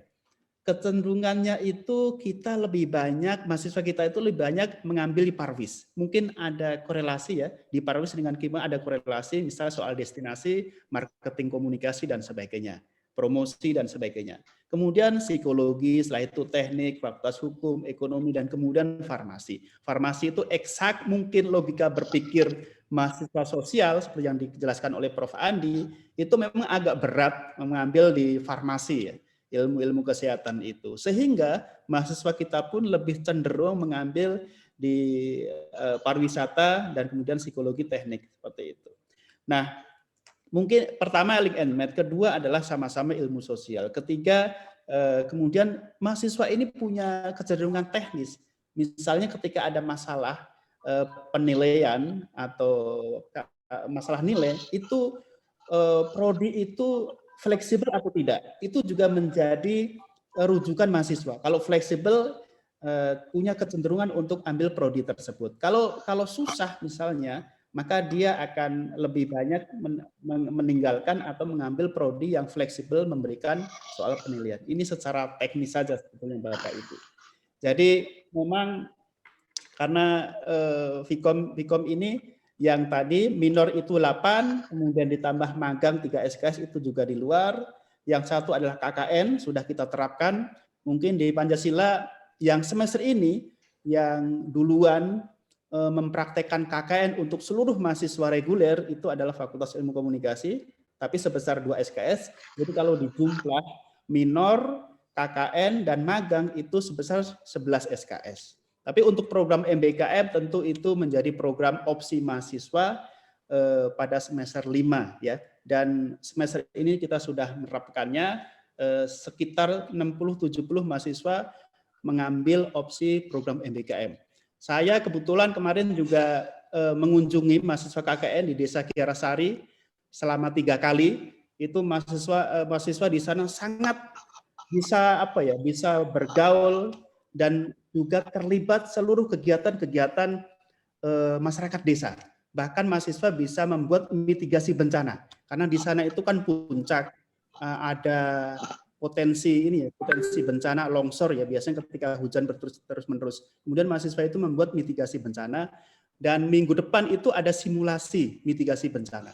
Dan banyak kegiatan-kegiatan yang melibatkan, jadi kita minta mahasiswa kegiatan jangan sendiri, masyarakat juga harus terlibat. Jadi kita tidak membolehkan mahasiswa membuat kegiatan sendiri terpisah dengan masyarakat, tetapi kegiatan itu sama-sama dengan masyarakat. Ini adalah bukti bahwa mahasiswa itu bisa berkolaborasi dengan masyarakat. Seperti itu.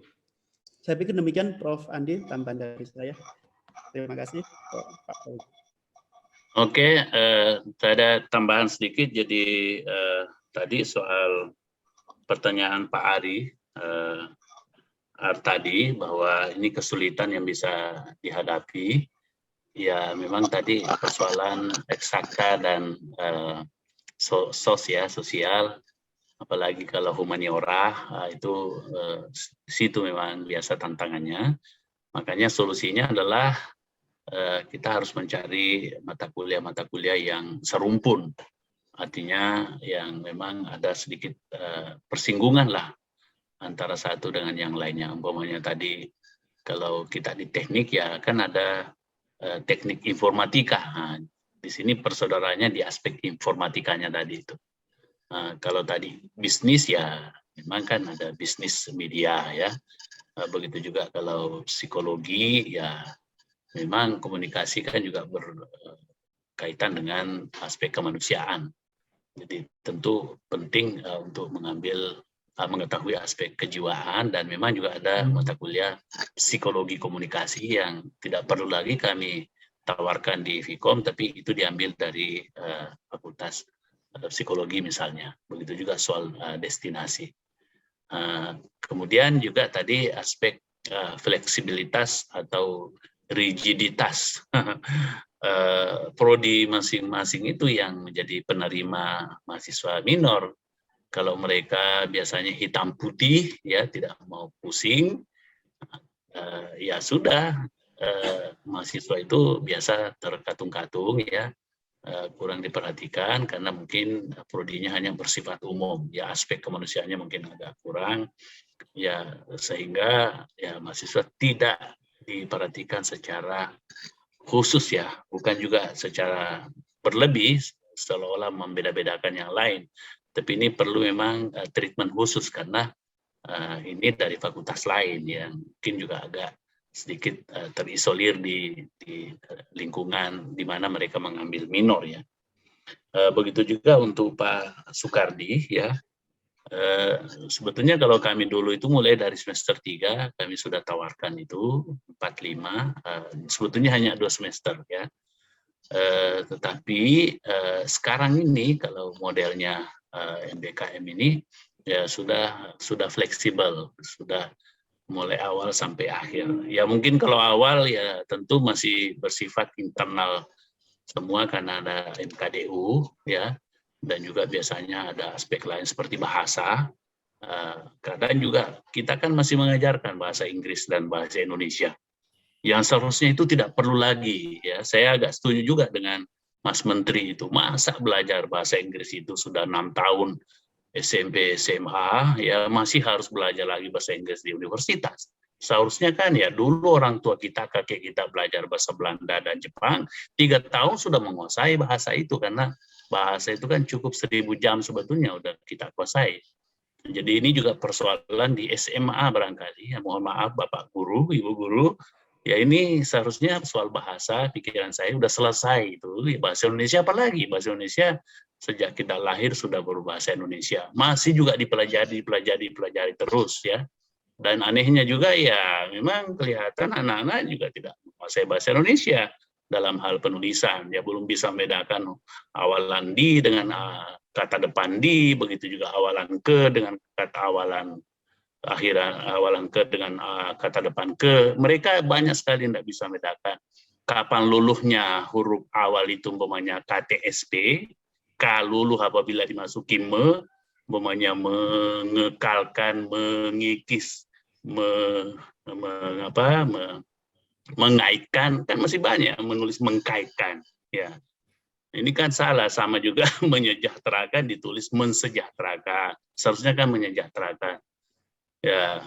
Memelopori, memublikasikan, seharusnya begitu, memengaruhi. Ini masih banyak yang salah, ya. Tapi paling tidak mungkin kalau belajar bahasa Indonesia sudah writing skills yang diajarkan, bukan lagi bahasanya tapi writing skills-nya. Nah, sekaligus juga menyinggung-nyinggunglah soal bahasa itu, ya. Menurut pernah juga kami gagas itu di Vkom, jadi kita tidak perlu lagi belajar bahasa Inggris sebagai bahasa tapi sebagai skill, ya. Jadi writing skill in English, writing skills in Indonesian language, itu yang kami amalkan sehingga sudah sedikit lebih majulah ketimbang belajar tentang awalan me dan akhiran kan dan seterusnya, itu sisipan dan segala macam itu.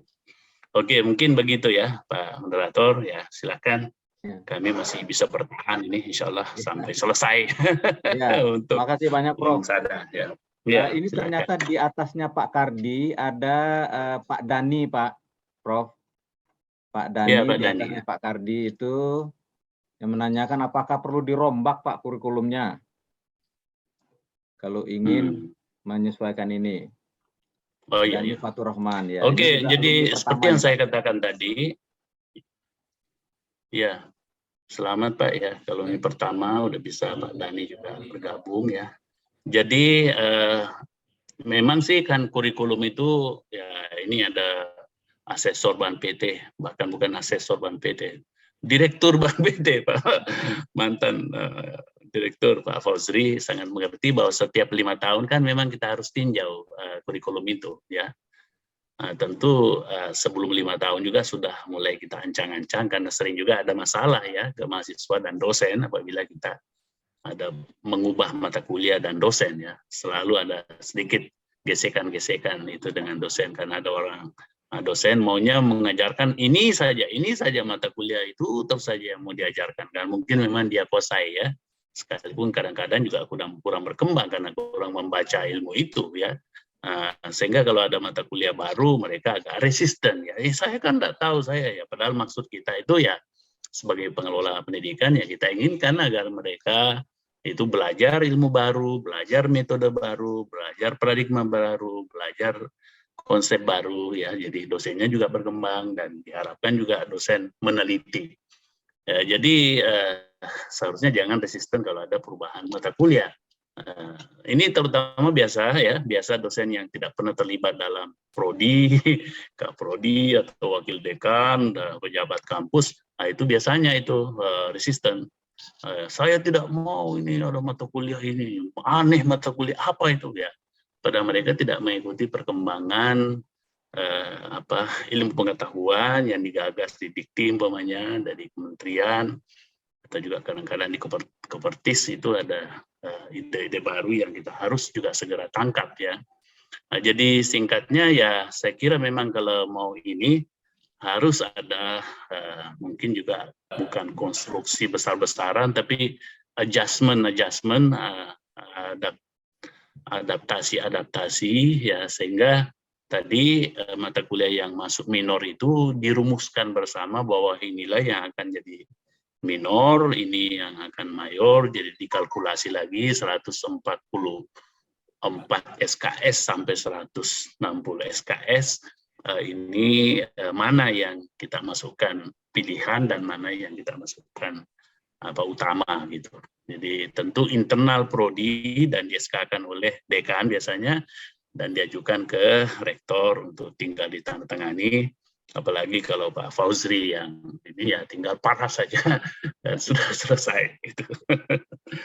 Terima kasih. Dan kami dengan Pak Rosid bersedialah untuk satu saat offline, ya. Alhamdulillah. Terima kasih sebelumnya. Terima kasih, Prof. Prof, ya, sama-sama. Kebetulan di sini ada senior kami, Pak Dodi Supardi. Barangkali beliau ingin menyampaikan sesuatu, Prof, untuk kita. Udah, terima kasih. Silakan, Pak Doni. Udah, terima kasih. Ya. Saya Pak Fauzri. Ya. Saya mohon izin. Silakan Pak Kiai Warik 2, mantan Sekjen ICMI. Silakan, Pak. Ya. Assalamualaikum warahmatullahi wabarakatuh. Waalaikumsalam warahmatullahi wabarakatuh. Tadi Ibu Fani telah menyinggung masalah major minor mengenai mata-mata kuliah apa saja. Nah, apakah penentuan major minor berdasarkan orientasi pasar atau kemauan mahasiswa atau kita yang menentukan? Ini yang tadi yang hampir serumpun. Nah, karena nanti misalnya saja ada orang sastra Jepang, alumni sastra Jepang, dia ingin belajar masalah manajemen perkantoran.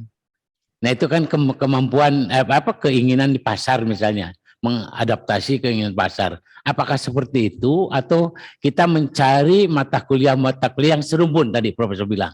Itu satu, ya. Yang kedua, barangkali ini agak menyimpang. Saya melihatnya dari tadi pembelajaran berusaha pada siswa, ada juga yang aktif, yang pasif, dan ada yang aktif. Nah, sementara kalau kita di pesantren, mohon maaf Pak Prof, biasanya kan murid itu nggak berani nanya sama guru.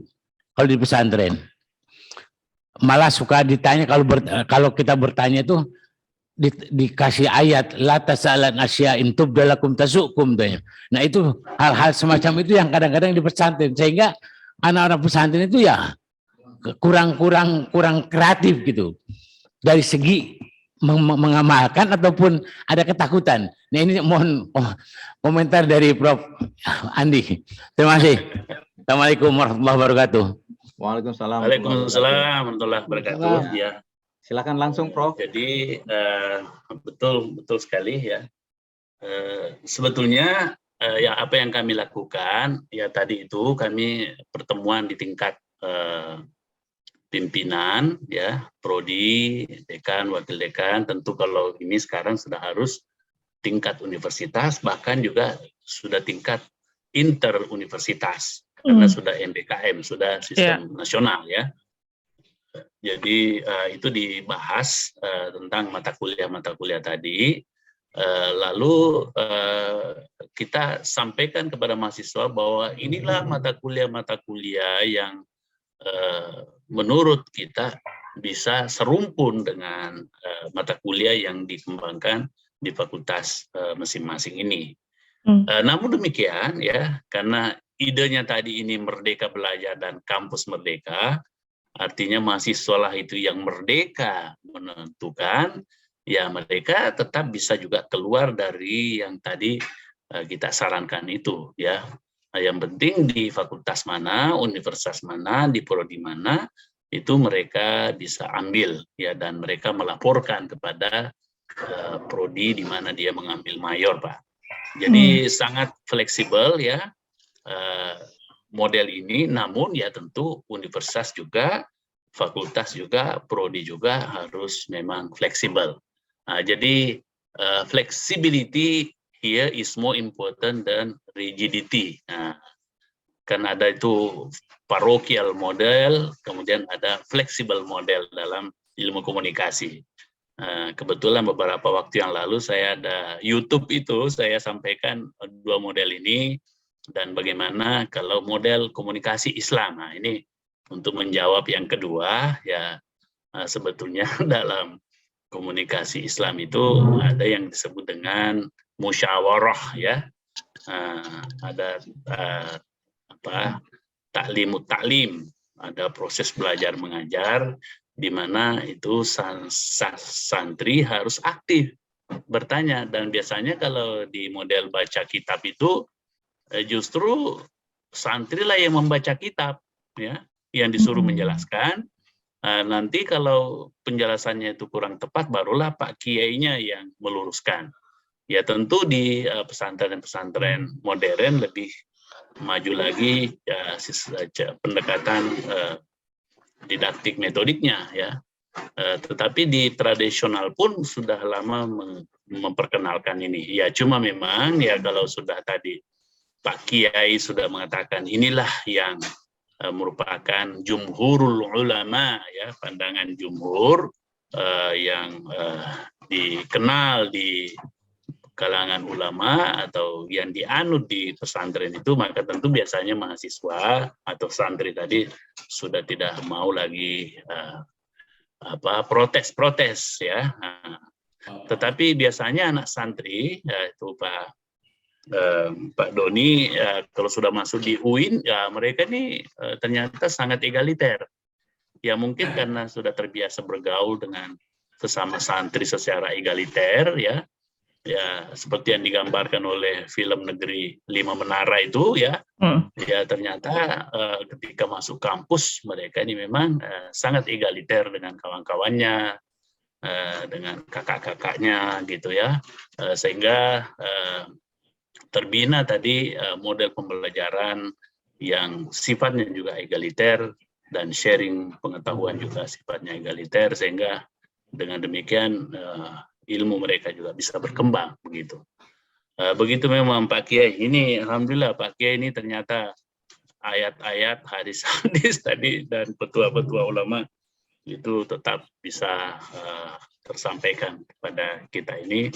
Dan saya juga begitu kalau forum-forum yang memang lebih banyak berkaitan dengan itu dakwah ya, tentu juga ayat-ayat itu banyak juga kita keluarkan, dan inilah kedekatan saya dengan Pak Fauzri ya. Begitu juga Pak Fauzri sebetulnya begitu ya. Terima kasih Pak. Begitu saya kira, mungkin Pak Rosin akan menambahkan ya. Baik, izin Pak Moderator, kami memberi kehormatan kepada Bapak I Guru BK. Pak Moderator beri kesempatan. Silakan Pak, silakan. Silakan Bapak Ibu Guru BK yang sudah hadir di Zoom, kami berikan aja langsung kepada Profesor Andi untuk bertanya. Kami persilahkan. Silakan Pak beberapa Rizky. orang Langsung saja Bapak Ibu BK, guru BK. Langsung unmute aja, Pak. Ya, operator apa namanya? Hostnya ada dari Ibu. ada Bu Tuti. Mungkin Bu Dewi ini, Bu Dewi Ratih ya? Bu Dewi Ratih, silakan kalau ada yang ingin ditanyakan. Ya kan dia udah datang. Baik Prof. Mungkin sementara tadi meminta kesempatan tapi belum bersedia, mungkin kami persilakan. Lanjutkan saja. Baik, ya terima kasih. Mudah-mudahan ini bukan pertama dan terakhir ya. Kita nanti bisa membuat pertemuan-pertemuan berikutnya. Tentunya Bapak-bapak, Ibu-ibu dari guru BK bisa menghimpun ya pertanyaan-pertanyaan yang ini. Kalau nanti banyak pertanyaannya mungkin kita minta lagi Prof. Andi dan Pak Rosid untuk hadir bersama-sama kita. Mudah-mudahan pandemi juga berlalu, nanti kita bisa ngumpul-ngumpul di Universitas Dharma Persada, Prof. Iya. Amin. Ya. Ya, mengingat waktu juga, tapi di sini Pak Eri Suherman minta ketegasan lagi nih, Prof. Kira-kira konversi MBKM itu ada kesulitan nggak, Prof? Kira-kira? Ya itu tadi karena ini sudah kebijakan nasional ya. Ya.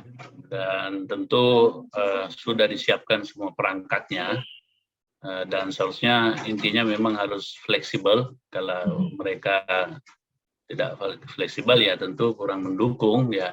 Ya. Ini karena kita saja dulu ingat Pak Fauzri, umpamanya kita mau kerjasama internasional dengan Malaysia, dengan Jepang, Korea kan selalu juga kesulitan dengan kementerian. Kami berdua dulu ya bukan hanya sebetulnya internal kampus, kemudian internal negara ya, tapi kami sebetulnya udah jauh mau juga bekerja sama secara internasional. Ya, kami dengan Korea, dengan Eropa, ya, dan seterusnya, sehingga kami kesulitan waktu itu untuk bagaimana ya soal konversi nilai ya. Akhirnya ketemu dengan orang Korea karena ternyata juga mengalami problem itu dengan orang Indonesia. Dia memberi solusi seperti ini, bahwa begini saja Pak, kami kan tidak memerlukan istilahnya itu nama ya. Yang kami perlukan ya bahwa mahasiswa Indonesia itu ada di sini. Ya.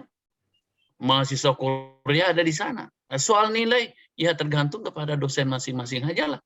Ya, kami kirimkan inilah nilai yang kami berikan, tapi Bapak masih punya atau Bapak Ibu masih punya wewenang untuk mengubah itu dengan cara tentu menambah mengurangi tugas-tugas. Nilai ya itu ya silakan ya.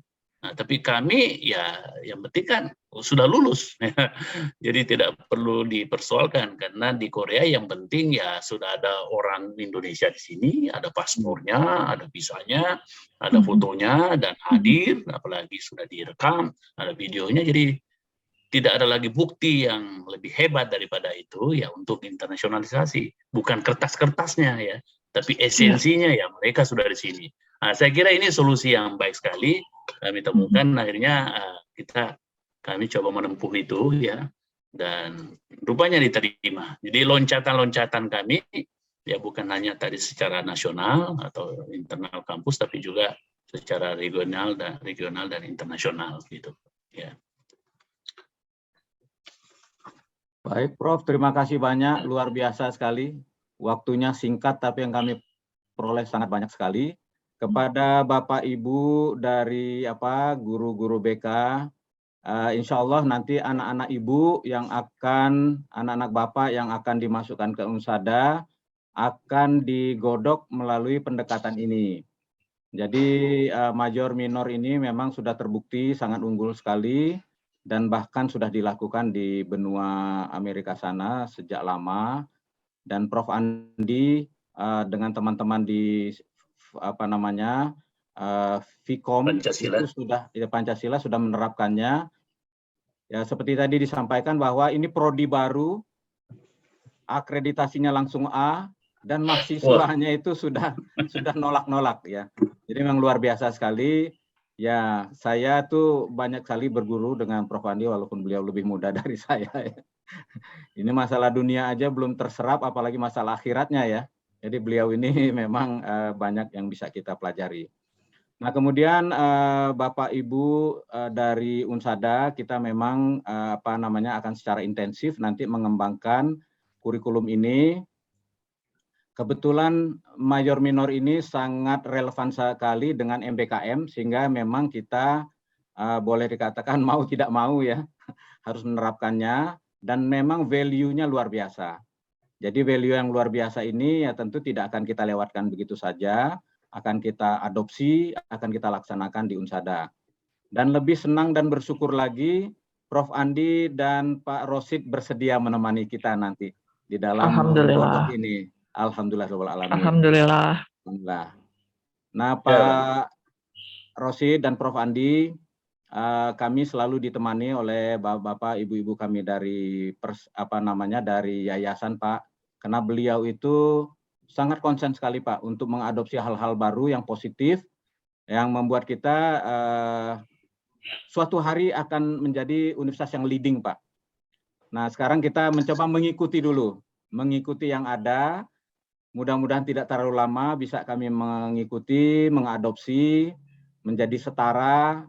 Mudah-mudahan juga bisa menjadi leading university. Itulah tujuan utama sebetulnya dari webinar hari ini yang tentunya akan kita lanjutkan dengan kegiatan-kegiatan yang lainnya. Mungkin bagaimana panitia, saya kembalikan kepada moderator, kepada MC ya, MC. Sekali lagi terima kasih Prof. Andi. Closing statement dikit. Ya, silakan Prof. Andi.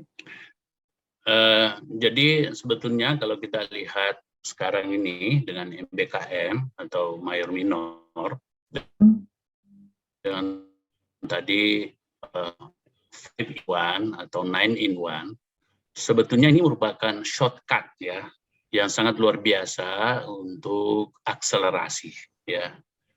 Karena tadi 5-in-1 itu atau pengembangannya tadi 9-in-1, ya pada dasarnya itu juga. Jadi cuma namanya kemudian menjadi 5, 8, 9 ya. Jadi sekali merengkuh dayung ya 5, 8, 9 pulau yang terlampaui. Ini bahasanya Pak Fauzri Wahimuddin, orang Minang ini ya. Gitu. Jadi maksudnya apa tadi? Anak-anak itu magang. Itu kan kegiatan intinya magang. Tapi saat magang kan sudah bisa mengambil data skripsi. Nah itu. Saat magang itu juga KKN-nya. Oke. Saat magang itu juga kemudian yang menjadi bukti bahwa dosen kita itu membimbing skripsi. Ya. Artinya ya ketika magang ya Mas, dosen yang pembimbingnya juga sudah aktif mengarahkan. Ini yang kamu nanti cermati di sana, ini yang kamu kumpulkan. Sambil kamu bekerja fotokopi ini dengan tentu minta izin. Sambil kerja minta-minta informasi dalam bentuk wawancara ya atau FGD. Bahkan ini masuk participant observation. Kemudian tadi yang kelima, MOU ya, PKS. Buktinya jadi sebanyak mahasiswa yang magang, sebanyak itu juga MOU yang kita peroleh, PKS yang kita peroleh, dan itu dilakukan oleh mahasiswa. Ya, kita tinggal mengundang nanti direktur-direkturnya ke kampus kita kalau sudah offline, atau bisa juga suasana online seperti ini, sehingga kita ketemu wajah, ya 200 orang, wah ini menjadi bukti magang, bisa lagi kita lampirkan dalam laporan, apa istilahnya, borang ya. Bohong dan ngarang dan bohong dan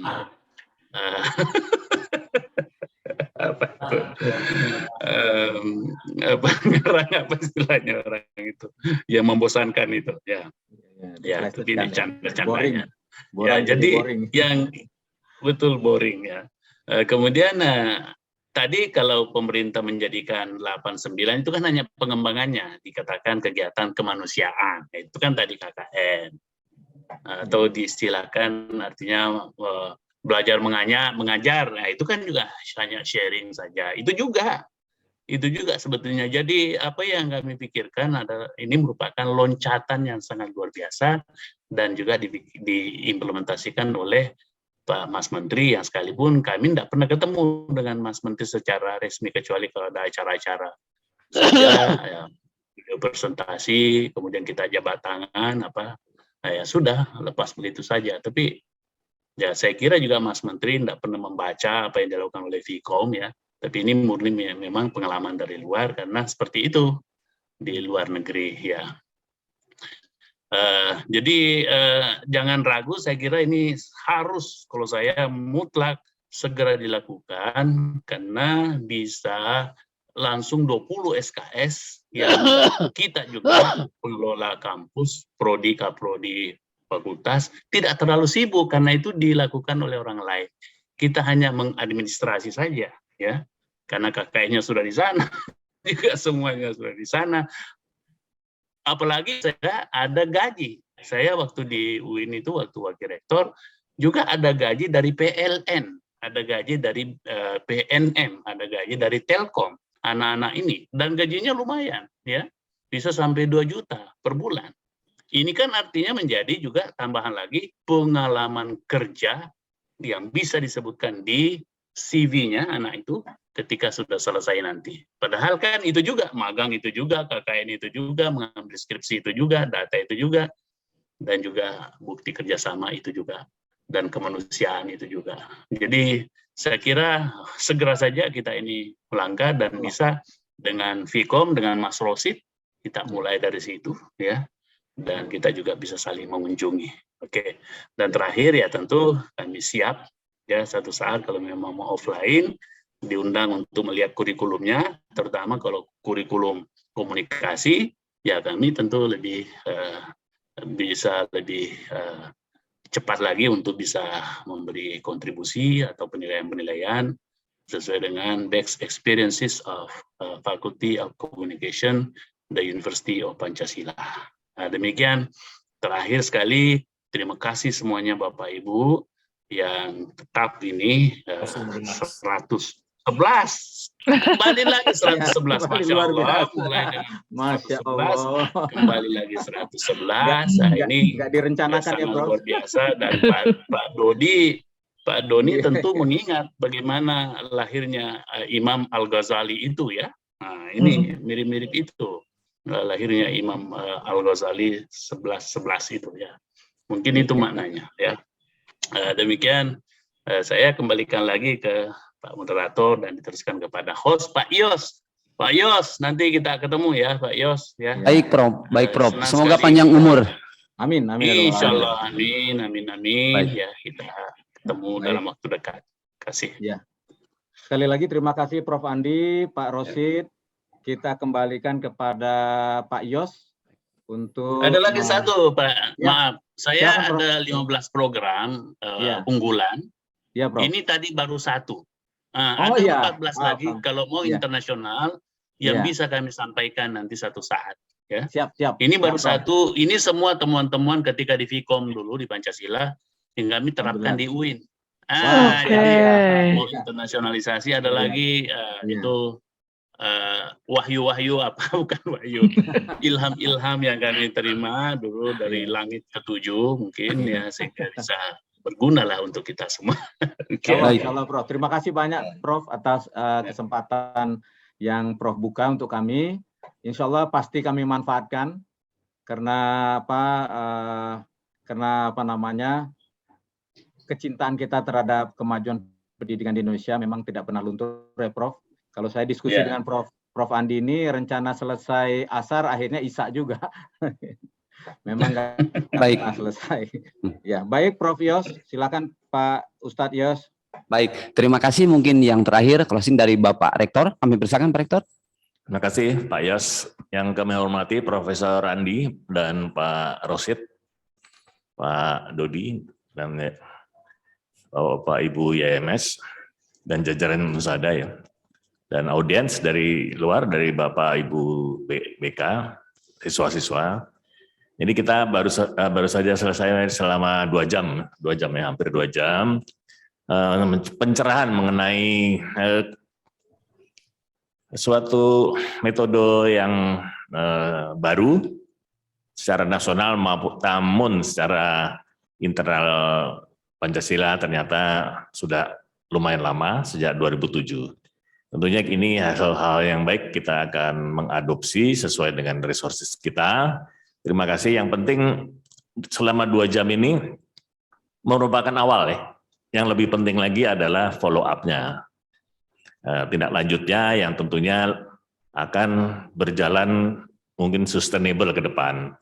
Sehingga perlu follow up ya. Pak Fauzi mungkin perlu segera MOU atau langsung kita terapkan secara tepat guna di kampus Unsada. Sekali lagi terima kasih Prof. Andi dan Pak Rosid. Billahi taufik wal hidayah. Assalamualaikum warahmatullahi wabarakatuh. Waalaikumsalam warahmatullahi wabarakatuh.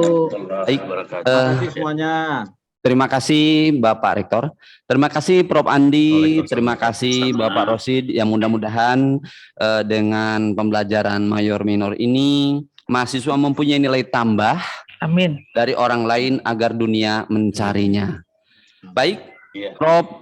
Untuk selanjutnya Unsada akan menyampaikan suatu penghargaan yang sebesar-besarnya. Pada kesempatan ini akan disampaikan secara virtual dan nanti wujudnya insya Allah akan kami sampaikan ke alamat Profesor Andi. Kami persilakan Mas Agung. Ya.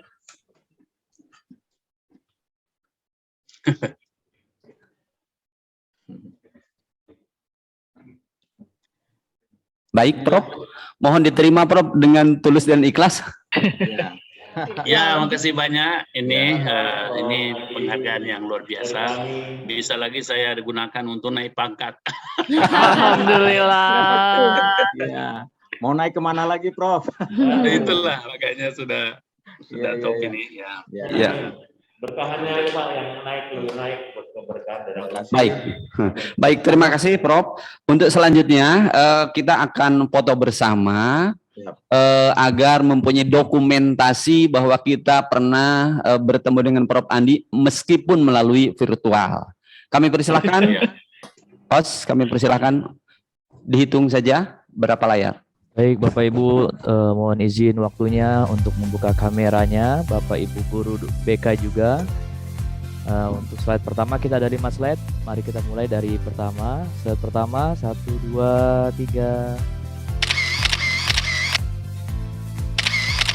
Baik, slide kedua. Ya, slide ketiga.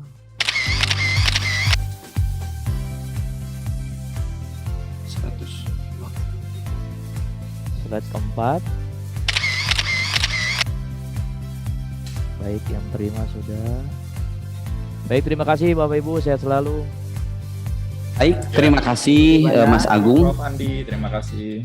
Terima kasih. Sama. Ya. Baik. Baik. Terima kasih. Dengan berakhirnya foto bersama, maka berakhir pula seluruh rangkaian acara webinar pada siang hari ini.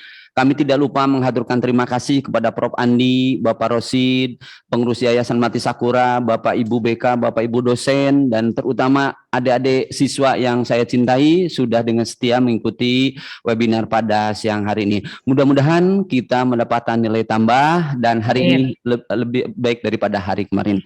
Terima kasih. Billahi taufiq wal hidayah. Wassalamualaikum warahmatullahi wabarakatuh. Waalaikumsalam warahmatullahi wabarakatuh.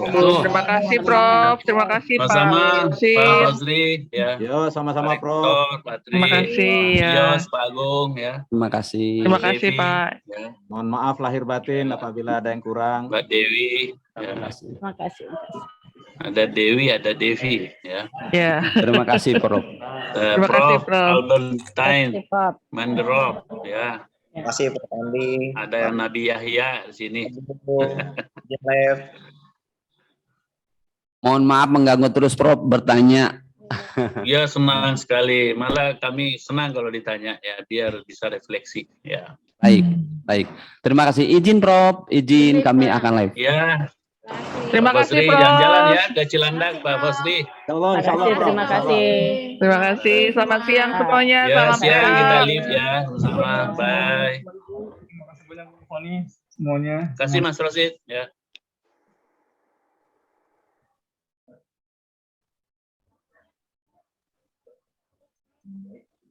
Izin live.